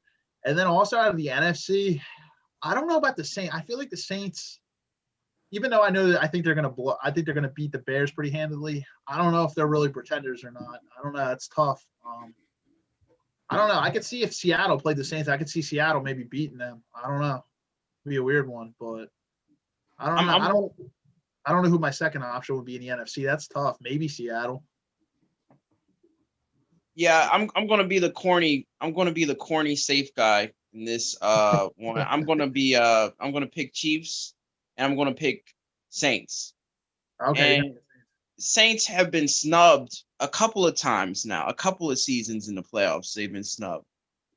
Their window, I think their window is still open, especially with how Kamara's been balling out recently. He's been unbelievable. It's 6 touchdowns on Christmas Day, bro. Who's going to stop that in the playoffs? Who's going to stop that? Khalil Mack. My upset. Rich, I was going to say, Bears dude, if are it's any insane. recollection. Bro. What you My bad, I saying? didn't cut you off. What were you saying, Andrew? No, I was going to say, Rich, if it's any, I was going to say, I do have the Saints going to the championship game, but I have them losing to the Packers. So let's see if you're right. Let's see if the Saints can pull one out. We'll see. I We'll think see. for my Super Bowl pick, I'm going to pick the Chiefs and the Bucks, and I picked the Bucks to win because I have money on it, and I win $56. What kind of future on it? Hey, man, Wait a minute, yo, Thomas, do we get a cut out of that win? No, it's all me, baby. Oh, wait a minute. Stop trying to be sugar bean. Yo, hold up right here. If you look at stats, the Rams defense was ranked number 1 this year and it held teams to 8.5 points less. Does that play any factor? That's kind of crazy, but I don't think the Rams would really be able to make a play, but that defense is kind of crazy. They were ranked number 1 this year. It's crazy. Now that Rams Seahawks game might be interesting. Yeah, but I the wouldn't be surprised if the Rams won, dude. I really wouldn't be surprised if the Rams won. that could If the go- Rams win this week, I don't think there's any chance they win the next playoff game they play. Yeah, that's the thing. I don't know if they have enough firepower on offense. Yeah, they'd be one and done if they did win. in my opinion. Yeah. That's just the sneaky statistic, just kind of sitting there, just like that. They're not beating the Packers. They're not going to beat the Bucks, and they're definitely not beating the Saints, in my opinion. The Rams. So Yeah. The Packers, I think, especially because I don't think they're necessarily that good in the secondary. I think a lot of their defense comes from the front. And that's the thing. Like the Saints would probably, the Saints have a dual threat, right? They got Thomas. If you're going to go secondary, you got Michael Thomas, but you also got Kamara. So if they shut Kamara down, they would just, Drew Brees will just pass the ball, just give it to Thomas. They got some other receivers there too that aren't too bad. I think they got Emmanuel Sanders. Raekwon Smith ain't bad either. Like he can come out of nowhere. I don't know. It's interesting. This is actually going to be some really interesting football this year. I think for like the first time, I don't know. I think maybe the Bears getting in, it would have been a little bit more interesting, obviously, if the Cardinals got in. And then, I don't know, the Redskins, the NFC East is just, but I mean, honestly, like pretty much most of the teams that got in, I think it's going to be very interesting football. So what are you guys thinking? So Buffalo wins. They beat the Colts. Thomas thinks the Steelers win. And then a lot of people here think the Ravens win. Then obviously the Chiefs are already in. So who would you take, Steelers or Bills? I would take the Bills. I'll take the Bills too. They already beat them pretty bad this year. All right, so that puts the Bills in the championship game. Are you taking the Chiefs or the Ravens - Titans? Ravens Chiefs. Man, that's not a game to sleep on. I'm taking the Chiefs, bro. I'm gonna be real. I'm gonna take the Chiefs, but I'm saying like the Ravens, you gotta watch them. They're hot right now. Yeah. Chiefs, I think, and Lamar Jackson actually is 0-3 against the Chiefs, man. So don't forget about that. Right. Dylan actually said he doesn't want the Chiefs to play the Titans just because the Titans kind of beat the Chiefs. Not the Chiefs. He doesn't want the Bills to play the Titans because he said that the Titans gave the Bills their worst loss this year. But he also said half their team was out on like COVID or something too. So I think they beat them by like 25 or something. But I mean, well, if half the team was out, it really doesn't matter anyway. But Dylan better hope the Browns win then. I don't think that they face. I don't think the Bills are going to face either one of those teams. I don't think they face the Ravens or the Titans. I think the way the bracket is set up is the Bills will play. Who is it? The winner of the Steelers Browns. Yep. Yeah, where the bracket's set up, so they wouldn't face them anyway. Unless the Titans somehow beat the Ravens, then they somehow upset the Chiefs. It's the only way. But I don't see that happen. I think if the Titans play the Chiefs are going to win. All right, let's look at the other side. We got the Bucks beating the Washington football team. It seems like majority vote. Yeah. You got the Saints beating the Bears, majority vote. Yeah. Let's just say the Seahawks win. Let's say they beat the Rams. Yeah. Do you guys have the Saints or do you guys have the Seahawks? Yeah, that's a weird one. I mean, that's gonna be a good game. Yeah, the eye test would tell you the Saints, but you just never know. Playoff Russell Wilson, you just never know. DK Metcalf, I think the stronghold of the Saints as well in the defensive end. I think it's the front four. I don't know how good that secondary is with Marcus Williams and Lattimore. Lattimore's pretty good, I will say that, but I don't know. DK Metcalf's just hard to guard. He's hard to stop. So it could be interesting. And Russell Wilson in there.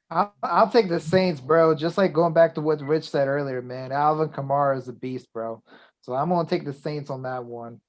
But I still don't think they're going to beat the Packers, though. I still got the Packers winning the NFC, but just between the Seahawks and the Saints, I'll take the Saints in that matchup. Right. Yeah, I'll take the I'm going to take the Saints, but I will say this one thing. If Russell Wilson can keep his rushing yards under 25, and I'll throw a little statistic out here for you. Seattle is 38-10 when he keeps his rushing yards under 25. If he can use, because people are going to expect him to scramble. People are going to expect him to those defensive lines are ready for the dual threat. They know how he plays. But if he can get the ball out of his hands fast against New Orleans, they may be able to pull off an upset. But I'm going to go with Maris. I'm going to say, Kamara is going to be too much, I think. Yeah, if you're going off that statistic, I think he's going to, number one, he's going to have to get the ball out of his hands quick. I don't think he's going to be able to run a lot because that Saints front is ridiculous. And I do think they'll spy him probably a lot. I mean, they know Russell Wilson's going to try to run. I think he'll be getting the ball out of his hands quickly in that game because their O line's okay, but that Saints front is the joke. So yeah, I'm gonna go with the Saints as well. I think it'll be close, but I think the Saints will pull it out. All right, what about the top of the bracket? You would have the Packers playing the winner of the football team or the Bucks, and I mean, majority opinion again. I think the Bucks pull that out. What do you guys think of Packers versus the Buccaneers? Brady versus Rodgers. Well, this is a weird one. This is a really weird one because earlier this year, didn't Brady beat him? They beat him. Yeah. They beat the Packers. So this is going to be interesting. Was that the one where they won like 38-3 or something ridiculous like that? I don't know if they beat them that bad. Let me actually. I want to be correct. So No, yeah, they blew them out. I don't remember the score, but they did blow them out. But they played in Tampa though, so if they do play it, they're going to play up in Lambeau. But remember, So, Brady talk about two completely different environments. But Brady knows how to play in the cold. I'm gonna tell you that one right now because he played New England. Yeah, it was 38-10. Yeah, that's gonna be a weird one, man. So I mean, like, I'll pick the Packers to win that, but it's kind of gonna be like that Ravens Chiefs game, right? I wouldn't don't sleep on the Bucks just because of that matchup right there. I don't know. That's interesting. I think everything in the AFC is pretty much set in stone. I think it's pretty easy to me anyway to see that the Chiefs are going to go back to the Super Bowl. The NFC to me, though, is very interesting. There's a lot of weird matchup, toss-up games. So I think the NFC is going to be fun to watch because there's so many uncertainties and so many good matchups. Right. The only team that I could see smacking the Chiefs in the mouth in the AFC is maybe Buffalo, just because. Maybe Buffalo, yeah, same. Just because the Chiefs haven't been winning games by large margins. And then number two, when they did play Buffalo earlier in the year, the Chiefs beat them, but I think they beat them by 8. It was a close game. Yeah. I think that game was in Kansas City too. So, but I mean, this one will be too, obviously, but I don't know. See what happens. It's going to be interesting. Packers. Man, Chiefs, Mahomes, bro. Mahomes for me, man. It's just I think he's the best quarterback in the league. So Yeah, he's amazing. I think that's why I have Kansas City going all the way. So if it's Packers and Saints, who would you guys pick Packers over the Saints? I'd pick the Packers, honestly. Packers. I would probably do the same. Packers. I'm going to pick the Packers mainly because of Devontae Adams. It'd be close. It'd be close because the Saints defense is supposedly really good, but I think the Packers.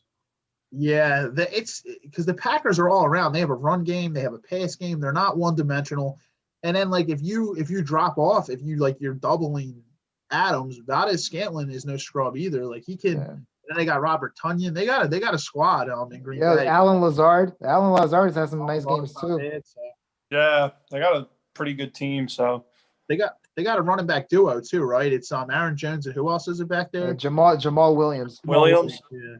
So they got. Yeah, that's a tough one. Yeah. I got the Bears winning the Super Bowl.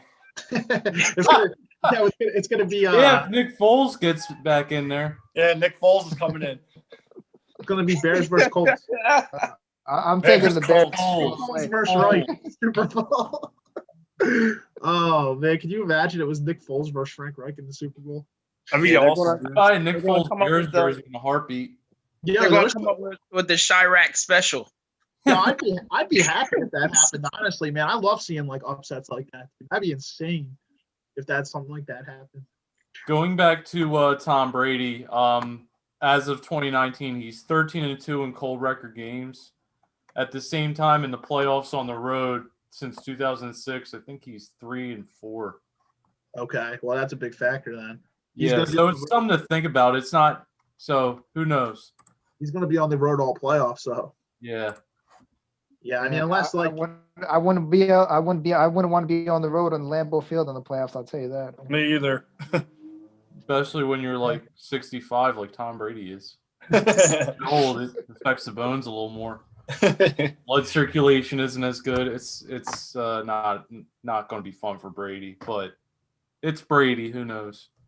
he spends a lot on his body though too, man. It's Yeah. kinda crazy. It's He doesn't eat a single tomato. He hasn't eaten a single tomato since All right, so he wears our boots.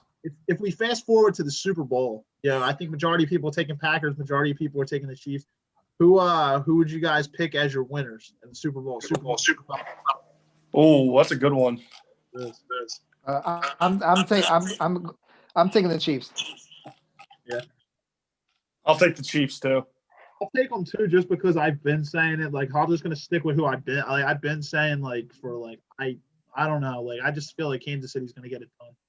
Travis Kelce, Tyreek Hill, Pat Mahomes, Le'Veon Bell. Crazy. They got a squad, man. I think their offense is too hard to stop, in my opinion. Kelsey, Yeah, I think was number Edward 2. Hilaire. Yep. Yeah, I think Edward, yep. Yeah, Yep. Edward's there. Yeah. They got a good team, man. Sammy Watkins. They got so many weapons. Oh yeah, no doubt about it. I think Kelsey was number 2 this year in receptions behind Diggs. So, And I think he was top 5 receiving yards too. And he's a tight end. Like, that's insane. Yeah. He's a beast. he's not even a wide receiver. Exactly, dude. Yeah, he's a tank, dude. He's so good. It's gonna be Yeah, don't forget about Andy Reid's playbook, man. That includes that food buffet menu, man. That's gonna Andy play Reid's a factor great too. coach too, dude. So Honestly, if D Ford isn't lined up wrong in that Patriots game, yeah, I remember that. The Chiefs could be fighting for a 3-peat here. Who the hell knows? I know, dude. I mean, let's be real. If the Chiefs would have played the Rams that year, there's no doubt the Chiefs would have. There's no Stupid D Fords. D Ford with that crazy call, like at the end. Of course, Yeah, New that was the England- worst. That was the worst Super Bowl I ever seen. That Rams Patriots, man. Oh, that was awful. I won money because I took the Patriots, but that was an awful game. You guys heard it here first. What I think majority of people got what the Chiefs win Super Bowl 55. I think that's about right. That's who I have. It should be good regardless. I'm excited, dude, to Yeah. see what happens. Watch it be like the Steelers versus like the Rams. Like the most random thing, or the Rams somehow get back in it again. Yeah, and then the Super Bowl will only be 3-0. That's gonna be the score. Oh my god. Yeah, so I think so. There you have it, ladies and gentlemen. Super Bowl 55 winner, likely the Chiefs. I don't know. That's who I think majority of us are taking. So, Yeah, did you guys get my chat? let me see. Yeah. We're on live, so I don't want to be unprofessional. Okay. All right. Yeah. So let's. Yeah. I mean, that's kind of when we had it scheduled for. So why don't we hop over to basketball? Since we kind of like just did like football all that time and stuff. Let's hop over to basketball. Let's maybe we can talk a little bit about the Sixers. So far, guys, 7-2 through 9 games. 7-2. Yep. Looking nice. I'm liking what Doc's doing. I'm liking the spacing on the team. It looks The like 2 a games we lost were awful. We lost to the Cavs, and then we lost to the Nets without KD and Kyrie. Like, come on now. So the Cavs one's a weird one, right? Because Embiid didn't play, and I know that what's his name went off for the Cavs. Who the hell? Drummond, and Embiid usually owns him. So, Yeah, 100%. if Embiid plays in that game, who the hell knows what happens? The whole vibes may be different, but yeah, last night's game was weird. I don't know if it was just they were playing off the back-to-back, but so was Brooklyn. I think Brooklyn played a back-to-back too. I don't know. Weird. But then Brooklyn was losing the scrub teams. They lost to the Wizards with Kyrie and with Durant. So it's like weird. I don't know. Dude, I think what happened was I think Doc Rivers put so much emphasis on a game plan. How do we stop Kevin Durant and how do we stop Kyrie Irving? They get to the arena. KD's out on COVID. Kyrie's not playing for personal reasons. What the hell do we do? Like, no matter what the circumstances, you have to have a plan in professional sports. I feel like they did not have a plan, and they were just like, all right, now what? Like, let's just go out there and see if we can win. And, like, the Nets had a plan, and we didn't. Yeah. And they could have been shook after hearing about what happened to Seth Curry. Yeah. Joke about that. Like, oh, well, and it's kind of weird. That was a weird thing. Yeah. But You think of like the Sixers, and that's one of the Sixers, and that's played 10. Even if Kyrie and KD are in, regardless, I think the Sixers could beat them. But I think you're absolutely right. I think they went into that one without a plan. They didn't have a game plan, and it was just kind of, let's just go out there and see if we can win. And it just felt really weird, didn't it? Every single time the Sixers looked like they were trying to come back into it, like, I don't know, the energy just didn't seem like it was there. There were a lot of turnovers last night, especially in the guts of the game. It just seemed flat. They seemed like Yeah, it just flat. seemed floppy. Like, I don't know what was going on. It was just like weird. Like, I saw a couple times, like they tried to post Ben and like the ball would just go over his head out of bounds. I'm like, what is going on? Like in the guts of the game, I'm like, Did you guys see Ben Simmons' 3-point attempts? yeah, he like barely hit the backboard. Like He clunked it. crazy. But yeah, overall, I liked it. I like the way this team looks. I know we haven't really played great teams. It's going to be a good test coming up, though, right? We got the Nuggets. Then I think we got the Hawks. They're not a scrub. Like the Hawks actually look like a fun young team. Then we got 2 against Miami, so that's going to be interesting. 2 against the Celtics as well. Yeah, I think of it. Yeah, I think the Celtics will be coming up too. Yep. I think next month they got the Lakers. I think in early February. So we'll have some good games coming up. Kind of really Yeah, get man. to Look on the bright side, man. Even though we lost last night, we're still in first place. yeah, we are. 7-2, I'll take it, man. Like, I like this team a lot, way better than last year's team already. I think Oh, Doc yeah. Rivers is better at like keeping players accountable. yeah, I feel like Brett Brown wasn't good at doing that, to be honest. exactly. Yeah, Yeah. like they were able to walk on Brett. I mean, quite frankly, like, and a lot of his like late game adjustments when it's a close game were highly questionable. I love Brett Brown. I think me and you like on that post the other day. Yeah, like, I love Brett Brown. He's a great yeah, dude. I agree with you, man. Like, Yeah, I love bro. Brett Brown, but sometimes it's just a business decision, and Brett Brown just wasn't getting it done.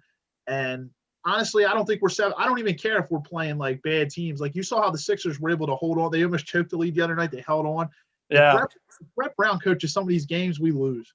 We're not 7-2 right now. Yep. 100%. And then when they do lose, they go to Chick-fil-A afterwards. Embiid looks good. Embiid does look good though, man. I'm liking how he's playing. You can already tell, like, it just feels like a different energy with Doc Rivers. Like, Tobias Harris is balling. He's playing great.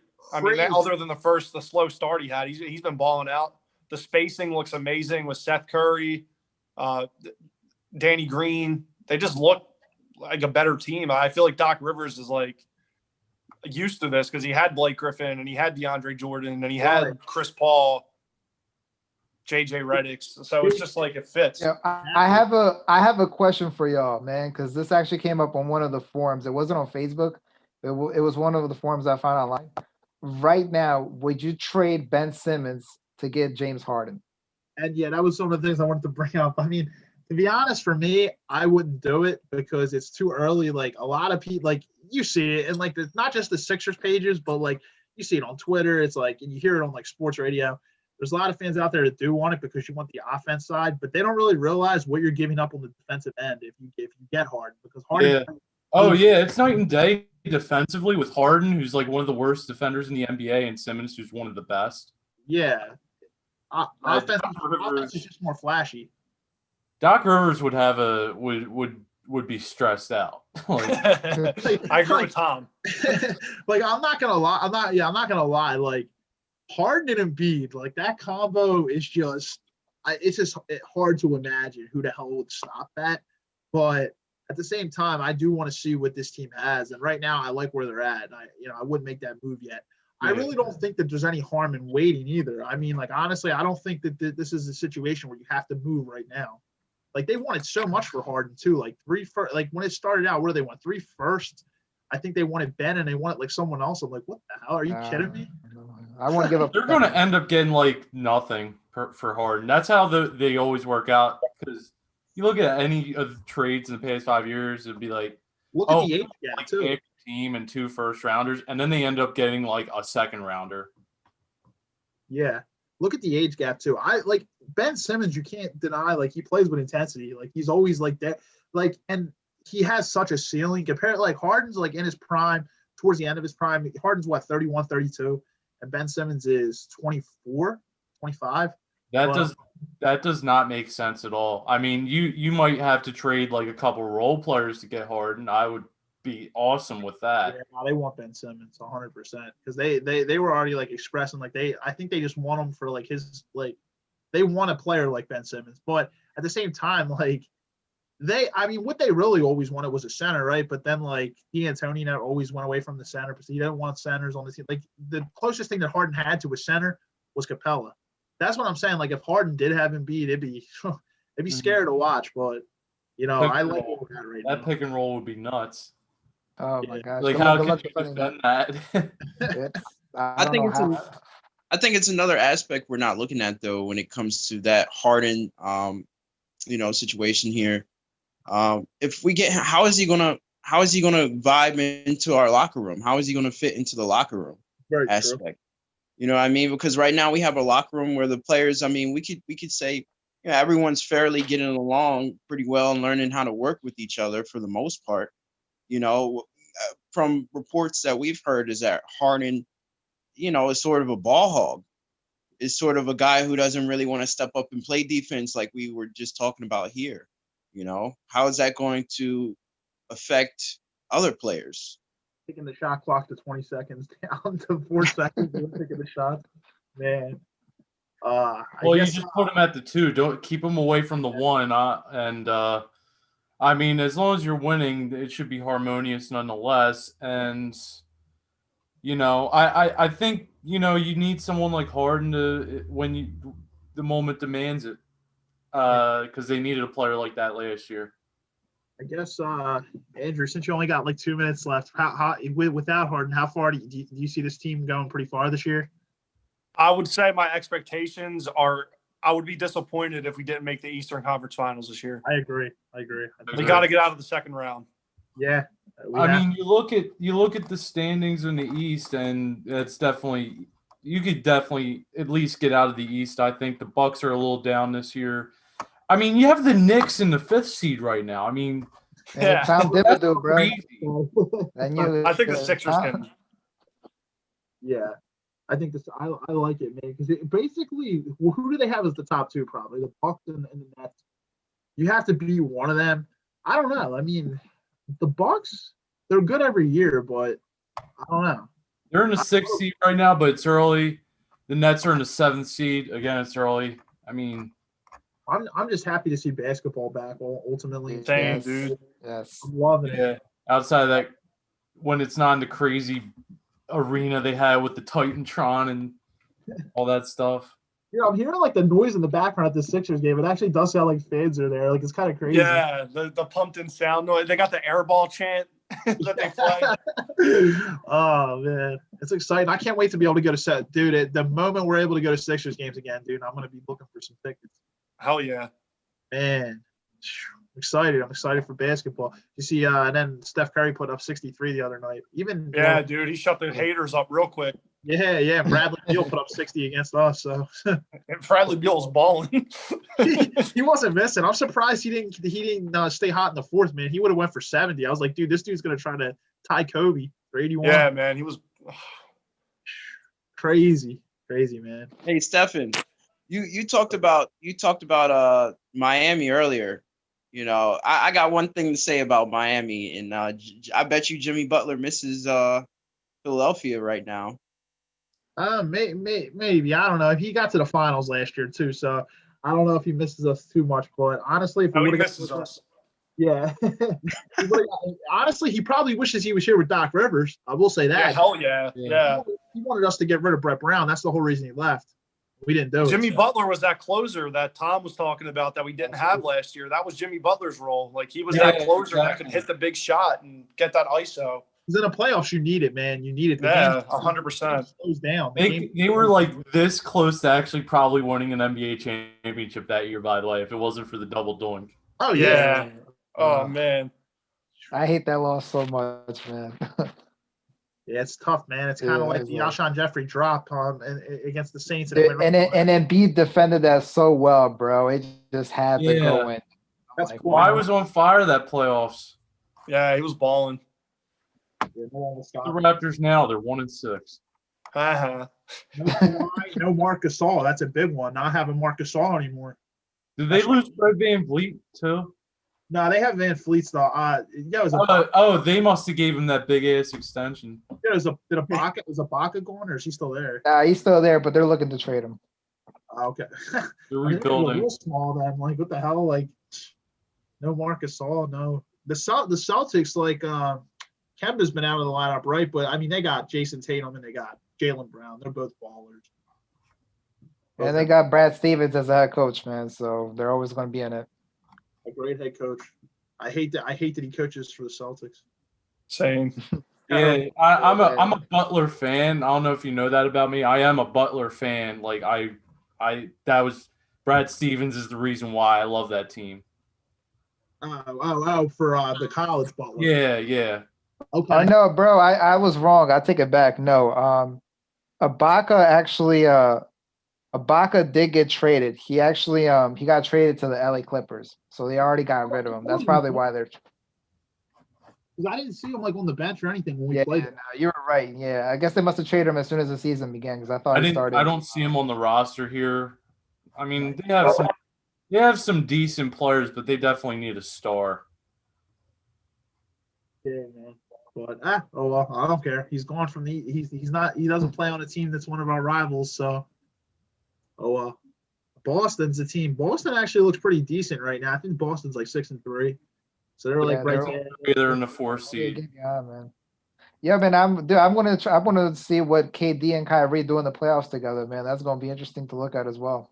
Yeah, I don't know. That's gonna be even though Brooklyn's record isn't all that good right now, man. You never know, bro. Kyrie and KD could make magic. Both of them can be head cases, so that could be interesting. A lot of people are overhyping the Nets big time. I get it, the talent, but at the same, I mean, not just that though. They're very long though too. We saw that last night. They got Karis LeVert. They got guys that can ball. Even Josh Dinwiddie. What's that, Dinwiddie? Yeah, unfortunately he's hurt this year, but he's definitely. Yeah. Even what's his name? Allen. What the hell is Jared Allen's having a decent year? I mean, we used to bully him, man. I remember when Embiid when we played him in the playoffs. Like he looked actually pretty decent last night. Not too bad. He held his own. But I can see Kyrie. I don't know, causing problems in the playoffs. Durant too. Like both of them, they're like those type of I don't know. I feel like drama goes to those type of players. Like watch out for those burner Twitter accounts. All right, guys, I got to hop off here, but it was a pleasure being on. Steve, thanks for having me on. Rich and Tom, it was nice meeting you guys. And Marius, always good to see you, buddy. Anytime, brother, man. Thank you for abandoning us. I appreciate it, bro. Take care, man. I'll see you guys. All right. Appreciate it, man. Take care, buddy. See you guys. All right, brother. Take care, Mo. Good seeing you. Now we got the big screen. Yeah, I don't know. The Sixers, like, what do you got? What are you wearing there, bro? You wearing an Embiid shirt? Yeah, man. This was the shirt that you got me for the holidays. Nice, man. Got that Embiid shirt on, dude. Nice. Yes, I do. Yeah. JoJo. Yeah, Joe. I needed to upgrade my apparel a little bit, man. Last time I had was the Iverson, so I'm like, it's time I love Joe in the new era. Like they had him on the court the one night when the Sixers were winning big, and he's just laying down, and he had like his hands behind his head, and they had a picture of him. He looked like he was sleeping, and then he put his eyes up, like his eyes got all big when an interesting moment came. I was like, oh, let me see if I can find it. I think I took a picture. Yeah. I actually saw like it's gonna be tough to see. Oh wow. It was him like laying courtside and he's just like looking at the game. I'm like, man. What was the one time he was eating grapes during the pregame routine? That's like Marshawn Lynch. 2K to actually animate that into the game, but I'm still waiting. That's like Marshawn Lynch eating Skittles on the bench. He's sitting there eating grapes. I'm like, what is this? Is like the Chappelle Show reference with the Prince skit. You want some grapes? We got some good sports this weekend, though, guys. Oh yeah. Sixers play, man. 3 games a day. Play tomorrow. We'll see what happens. I don't know with the COVID things kind of going on. They're supposed to play at 3 tomorrow, but obviously we have NFL Wild Card Weekend, and we've got more football this weekend than we've ever had in the wild card round. Now that there's only one bye, just think about that. We got 6 matchups. You know how usually on NFL Wild Card weekend there's only 4 matchups. There's 6 this year because there's only one bye this year. There's 7 teams that get in the playoffs instead of 6. It's gonna be interesting. It is. A lot of I football. can't wait, man. I'm like, let's do it. A lot of football. Get the popcorn. Get the Hearst potato chips. Go out to Walmart and get in a brawl while you're trying to get them. Everybody out there rushing. I said, go out to Walmart, get in a brawl. Be like, Adrian, I got the chips. Do they sell hers at Walmart? I haven't been to Walmart in like. I don't know. I go to Walmart, Target, ShopRite. ShopRite's been mobbed visibly too. So I don't know. But I got it's right across the boulevard from me. So. Yeah, especially with like sports. Like right now, hockey's going to be coming on, NBA's on, football's on. Still, like it's a lot of sports at once right now. Baseball will be coming soon, but I mean, I'm not really excited about the Phillies really at all. So I'm not excited. I'm not that excited about baseball in general. It's hard. I'm definitely excited about the hockey. I mean, again, it's hard to pay attention to free agency. There wasn't a lot of teams that made a lot of big splash moves, but I'm really excited for the Flyers. I think that even though they lost Niskanen to retirement, and they were so deep and so young, so I don't think they'll lose too much steam going into this year. I'm really excited. Yeah, yeah. No, the Flyers are going to be exciting, man. Just for one reason, for the long term, Carter Hart. It's gonna. Yeah. We have a solid goaltender finally. Like it's gonna be interesting. Nolan Patrick will be coming back too, right? Yeah, he's coming back. Yeah, I'm really excited for that. I hope he can, come back and have the same level of production. They really need that power forward. They did need him a lot in the playoffs last year, I feel. Just to be in the post and be like up front in front of the net. And that was something they've been missing since Wayne Simmons left. Just like Wayne Simmons to me is the god of being in front of the net and causing havoc and deflecting pucks. He was just the greatest. The Flyers almost felt like the Sixers, like they were one game away from the Eastern Conference final. It's kind of crazy, like to think about it. I don't know. The Flyers are going to be exciting. I feel like for a long time. I feel like the most promising sports in this city right now are the Flyers and the Sixers. I really do. I think we already talked about the Birds. We went on a rant for like 45 minutes. I think the Birds are unfortunately a dumpster fire. They have so many problems in so many positions. I think it's going to be a couple of years till we're contending again. I mean, it doesn't mean I'm not going to watch them every Sunday because, they're the Eagles. I'll still be watching them. But who knows? One very good offseason can change everything. We saw that in 2017. And if there's any sport that it could be done, it's football because it's any given week. It's a short, there's only so many games. You could get lucky in football. I mean, throughout like hockey, basketball, obviously baseball, so many games. I think hockey you could get lucky too because a lot of times you do see like lower seeds make the finals. Like the Kings did it a couple of years ago. They were like an 8 seed and won the Stanley Cup. Because I feel like it's like it's harder to control a puck than it is a basketball. Like a puck can bounce certain ways. You can get weird bounces in hockey. Like in basketball, it's either you're good or you're not. You'll always notice, when do you ever see a 7th or 8th seed make the NBA Finals in basketball? It does not happen. Yeah. It's usually whoever's the top tier is going to go, and it's just kind of – that's the one thing about basketball that really in the playoffs – I love playoff basketball. But it's not exciting with upsets, and you notice it because it's always whoever's the top 4 seeds usually goes. Yeah, but I think the lesser teams, for lack of a better term, do always make it entertaining. It always goes to like a game 6 or 7. It's never like a sweep. Right. Sometimes a seed like a 6 seed could beat a 3 seed. They could make it interesting, but usually if they get to the next round, they're usually out like pretty quickly. Yeah. But they can always take it to like 6, 7 games.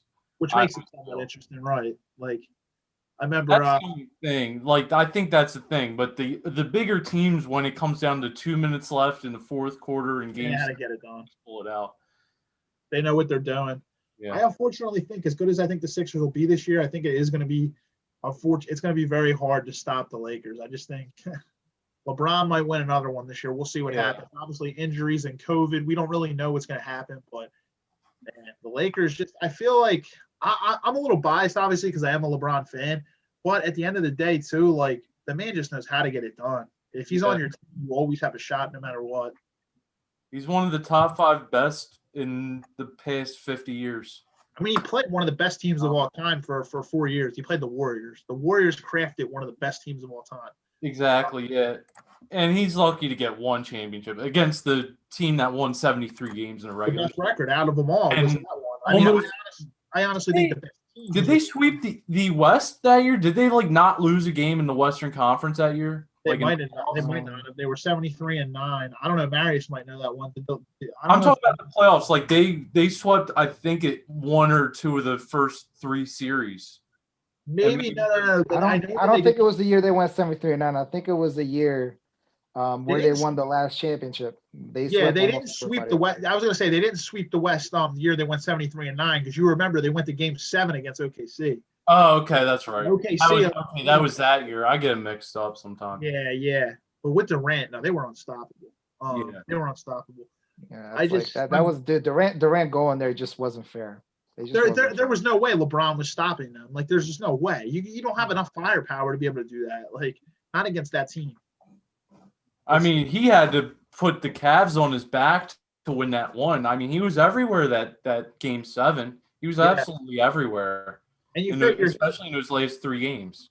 You figured Kyrie was a big point too. and he didn't have Yeah, Kyrie. Kyrie was great. He didn't have Kyrie in one of those not the year after they won the championship, but 2 years later. So when they played Durant the second time, Kyrie wasn't on the team anymore. So I mean, you figure he was playing with Jeff Green. He was playing with guys who were Isaiah Thomas, like guys who were no Tristan Thompson. Like he was just dragging a bunch of guys to the finals. He barely beat Boston. That was impressive as hell for him to beat the Celtics in Game 7. I'm like, man, just him getting to the finals that year was ridiculous. Like, it's crazy. Like, but I knew once he got there, there's no way in hell he was beating them. Like, I think it's crazy. You know, his playing time was insane compared to any player in the league at that time, and let alone, you know, going back to the 90s. You know, it's when it comes to mind is a player who carries a team through the playoffs. You know, LeBron is the first player that comes to mind. And with that play time that he was on the court, he barely had rest to be able to put up the points that he put up consistently without rest. Is just something he's probably one of the greatest workhorses in the NBA history, in my opinion. Yeah, no doubt about it, man. And honestly, like, it goes back to like how what you said about recovery, man. LeBron spends over $1 million on his body every year, man. That's why, like, at his age, man, it's crazy that he can play the minutes that he does. He does take off games, obviously, and stuff to you know, he takes like nights off and stuff where he don't play. But you figure when it comes down to the playoffs, like he ain't taking a game off in the playoffs, number one. But number two, it's just like you said, he played all that minutes. I remember in that Boston Game 7, he played all 48 minutes. He didn't take one off the court. He said it before the game. He's like, I'm not taking 1 minute off. I'm playing all 48. You can't take me out this game. And boom, he played all 48. And in Game 7, you'll never see LeBron not play 48 minutes. It's crazy. Yeah, because everything's on the line. That's it. That's as high as it can go. He said, I'll give everything I have. And guess what? If I lose, I'll be content with the result. Obviously, I won't be happy. I want to win. But, you know, as long as I give everything I have, that's all that matters. Like, that's all you can do. So I'm like, yeah, man. As much as like, yeah, like a lot of people, there's people who don't like him because he flops and cry, and like people call him a crybaby. So I'm a LeBron fan. It does get annoying, like just seeing that sometimes. I get why he does it because he's a big dude and he wants to get the calls. But yeah, I mean, obviously. But at the end of the day, he's a great player, generational player. He's either going to go down the best all time or he's going to go down the second best behind Jordan. So it's crazy. He still has ball to play though. Like if he wins this year, he gets 5 championships. It's going to be really interesting because Jordan had 6, but LeBron's been there a lot of times. He's been there more than Jordan has. And if LeBron gets 6, I think it's over. I think the question is over. I think that LeBron probably will get solidified at that point. I mean, it'll always still be subjective, but if he gets 2 more championships, it's going to be hard to deny that maybe he would be the best all time. But it's subjective, obviously. A lot of people say Jordan's the best because he never lost. But it'll be interesting. I still think Michael Jordan's obviously phenomenal player. Like it's a tough challenge. I think right now LeBron's not the best all time. I think Jordan is, but it's tough. But I think there's a little bit of insecurity there on Jordan's because, you know, these films that are coming out, these films have been filmed a long time ago. Yeah. They're just now starting to come out when LeBron is starting to notice. And I think Jordan, I do think Jordan wants to remind everyone that he's the king when he released those, you know, documentaries that he has and things like that, going over his whole career and his journey into his championships and his story. I think that was a little bit of Jordan, you know, because for years and years and years, he didn't give them permission to release that. And if you guys can remind me the name of the Michael Jordan, it's right off the tip of my tongue, but The Last Dance. Yeah, The Last Dance. Yes, The Last Dance. That Last Dance was made years and years ago. He just now gave them permission recently to release that film. So I think it's a little bit of insecurity. I think Jordan is starting to see, man, okay, this guy is catching up here, you know. So I got to remind everybody. So you're saying he said, and I took that personally? Took that personally. And I took that personally. It's crazy. Honestly, like, LeBron beats Jordan in a lot of statistics, but people will always be subjective because they'll also say that LeBron also had 4 years where LeBron did not go to college. LeBron played 4 more years because he didn't go to college. They will also say Jordan took how many years did Jordan take off to play baseball? Was it 1 or 2? It's I think 2, it was right? 2 years. 2 years. Yeah, he took 2 years off for baseball. Yeah. So right there, LeBron has a 6-year advantage on Jordan, right off the bat. And that's And just that was Jordan in his prime too. That was Jordan in his prime, man. The Bulls could have easily won like 8 or 9 titles in the 90s, man. right. That's me being completely transparent and not biased. Like it's tough all around. Like honestly, I just want to see them for both of them as for who they are, and they're both just phenomenal players. They both just changed the entire game. I saw like a post that I do think it's correct. It said the top 4 most influential players in the NBA. I think it was Jordan, LeBron, Kobe, and Curry. Maybe like the only reason I would, and I'm not hating on Kobe's game was emulated a lot from Jordan. So they said if you had to remove one, who would you remove? And I said it would probably be Kobe, only because his game was emulated a lot off of Michael Jordan. But I think like, well, Jordan obviously changed the game in his time. LeBron and Kobe in the 2000s and even now, and then Curry changed the entire game with the 3-point shot. It made you had to become a shooter now. Like in today's NBA, you need to be able to shoot the ball. And that's completely like Steph Curry changed the game in that aspect. It's crazy. Like you need shooters now. Like you can't just do that ground and pound. That ground and pound stuff just don't work anymore. You can't be one dimensional. You got to be able to shoot the ball. Yeah, that's what worries me. Well, but that actually what worries me is about Ben Simmons, man. I'm like, he can play all the best defense in the world, dude. But when you get in the playoffs, man, I'm like, you're gonna have to shoot the ball, bro. I was going to say one thing, and this misnomer that Ben Simmons needs to shoot the 3. My concern is the free throws. He needs to get like down and dirty, get into the paint, and try fouls. And he needs to get a free throw percentage that's at least 75% for them to win. What if you have? James Harden is so successful, and that's what we need. James Harden, he shoots like 46 foul shots a game or something ridiculous like that. Nah, I don't. Maybe somewhat close to that. That's what they said. If Embiid and Harden were on the same team, you'd be seeing over 50 a night easily. Like, yeah, because both of them, because Embiid gets to the line like none other too. But I don't know if you've which is noticed, like almost unheard of. And yeah. The thing about Harden is he's like at least 85-90% on free throws. If I could. No, he's pretty good. I think Steph Curry's the best foul shooter in the entire NBA. But I know, I'll tell you this right now though. Like I don't know if you've seen through the first 9 games, Ben Simmons is definitely attempting to get to the line more than he ever had. I really do think he's making a better effort, and I do see him going to the line more. Yeah, we don't need Ben to shoot the 3. We just need him to shoot perimeter shots. Right, just to shoot. I don't care about the 3. If you miss him, it gives them a threat. So Ben can fake, and then as soon as you know what, it makes them have to guard it though. See, Ben can fake, and then they're going to have to go up and guard it, and then he can make his move to the inside and cut in. Like you just got to make yourself a threat. They're like, oh, he's going to take it. I got to respect it a little bit at least. Because if you don't shoot the ball, you see they just let them sit there. They're like, exactly. Because in the playoffs, like you can get away with it in the regular season, but in the playoffs, you're going to get exposed because why would I? The game slows down. Those fast breaks are just not. You don't see those types of fast breaks as much in the playoffs.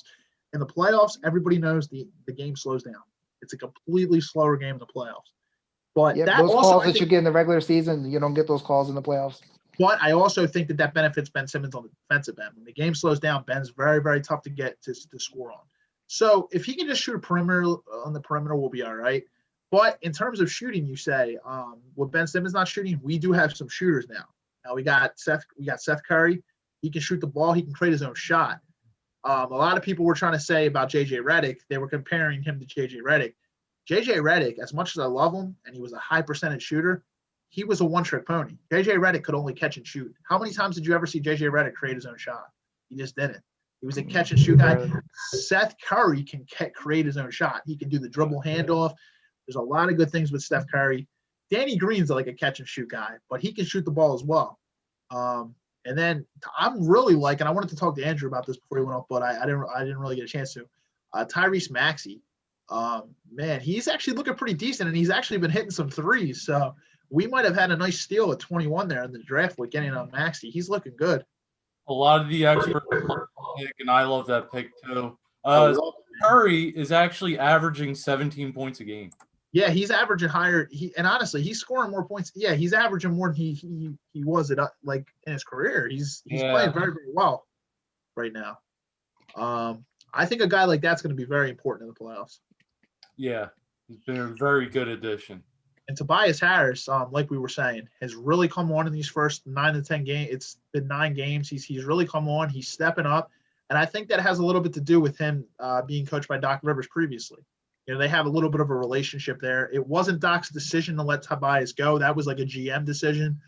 But I know that they have a respect for each other, and I know that they have a good relationship there. Yeah, well, no, Doc Rivers is definitely an upgrade over Brett Brown. That's not like it's not even close. close. Dude, as soon as the Clippers let Doc go, he was rehired within 48 hours. I'm like, that right there should tell you no. And Doc Rivers has the championship. How long did that interview process take? That took like 20 minutes. I think from the time Doc Rivers was fired and the Sixers interview, it must have been like 12 hours. Like it was crazy. He got him like a first class flight and everything, and got him on all. And then he was hired. Like he was hired as soon as he was fired, pretty much. He fits the city very well. Yeah. Yeah. He's a very bright, very articulate man too. I really have great respect for Doc Rivers. Yeah, it's gonna be interesting, man. As soon as we signed Doc, I was super excited for the season. Yeah. I was like, man. Remember can you imagine if we had hired Mike D'Antoni like they were saying, dude? Ty Lue. Or Ty Lue. Before Doc Rivers was fired, we were trying to like psych ourselves up for Mike D'Antoni or Tyrone Lue. Like I probably would have took Ty Lue over Mike D'Antoni just because D'Antoni doesn't deal well with centers. You got Joel Embiid, who's the heart of your team.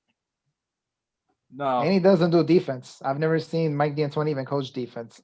Nah. He put James Harden in a point guard. It's crazy. 20 seconds to the shot clock. He shoots with 4 seconds left. That's the problem too. I don't like. That's why I don't know if Harden would fit here because you got so many pieces. If Harden comes here, even if you don't have Simmons, you have Joel Embiid. Like if you keep Seth Curry, you figure. Say they give up Simmons and 2 first-round picks to get Harden, you still have all them shooters on this team. You have Curry, you have Harden.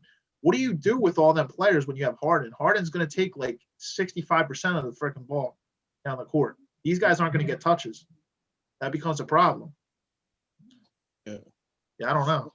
And then on that note, guys, I want to leave here on a positive Philly sports note right here. And Sixers is definitely a great point for me to opt out. I want to opt out with some good vibes because it's a lot of crazy things happening right now in Philly sports. Yeah. But I appreciate spending time talking with all of you guys, Mario, Thomas, Stephen. I appreciate you guys having me on the podcast.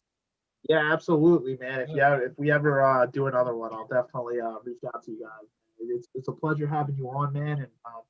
And I love hearing your feedback and your point of view, man. I think this was some great stuff. Yeah, we'll probably wrap it up ourselves in like the next couple minutes because it's probably going to be going on a couple hours. So but man, it was a pleasure to have you. Thank you for man. You know me, I'm here for the devil. Whenever you need the devil's advocate, I'm here for you, man. I remember that, brother. Hey, man. You have a great weekend, brother, and stay safe. All right. All right. Take care, guys. Take care, buddy. Bye, Broski.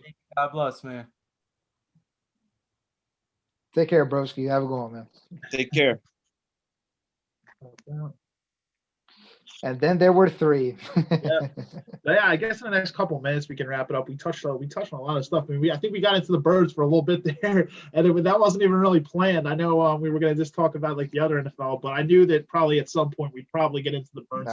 That had to be addressed. That had to be addressed. It's kind of hard not to talk about them with all the trash that's been going on with them. But man, how are you guys? How's 2021 treating you guys? I guess before we wrap it up.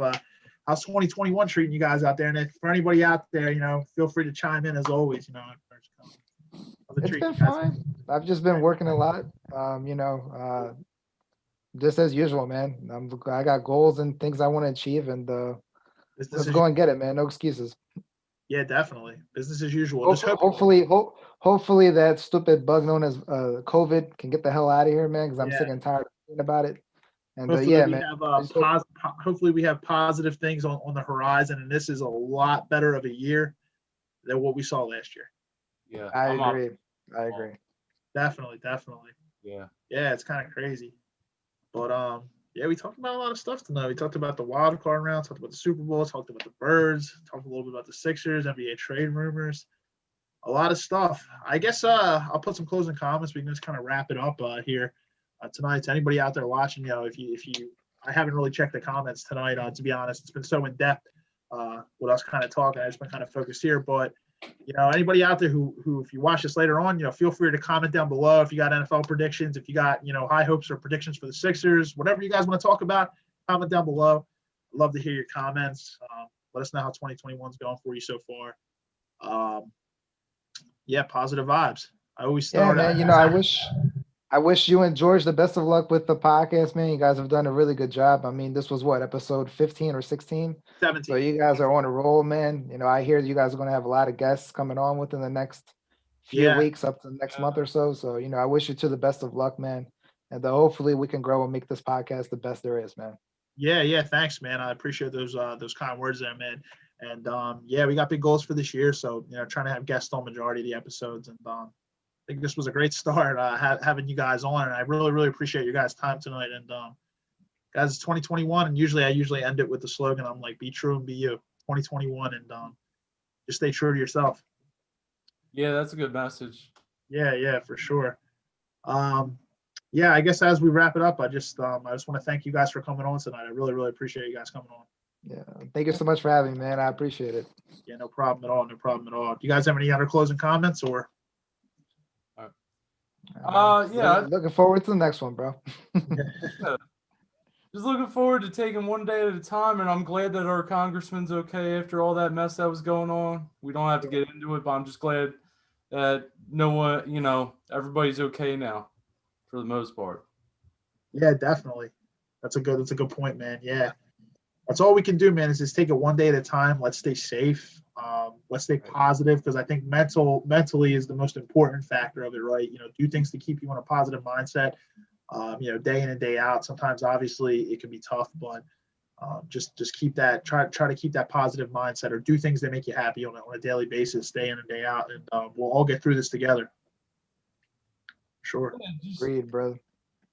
Oh yeah, just just treat each other with love and respect and everything. Be positive to one another. I mean, just stick to the positive interactions and be nice to each other and love thy neighbor. That's you know what I mean. That's all you can do. That's all we can ask for, right? Yeah, just stay safe. Just stay safe out there, man. Yeah, exactly. Exactly. Well, if you guys don't have anything else, I guess we can wrap it up here. I think we hit 2 hours on the dot. So we started at 6:30. It's 8:30. Yeah. As always, guys, stay safe and have a great weekend, guys. And thank you. And to everybody else out there, have a great weekend as well. And we'll see you next time for episode 18 of the Locked In Podcast. Take it easy, Locked In Nation. Be true, be you. I mean, have a good one, man. Take care, y'all. Have a great night, guys.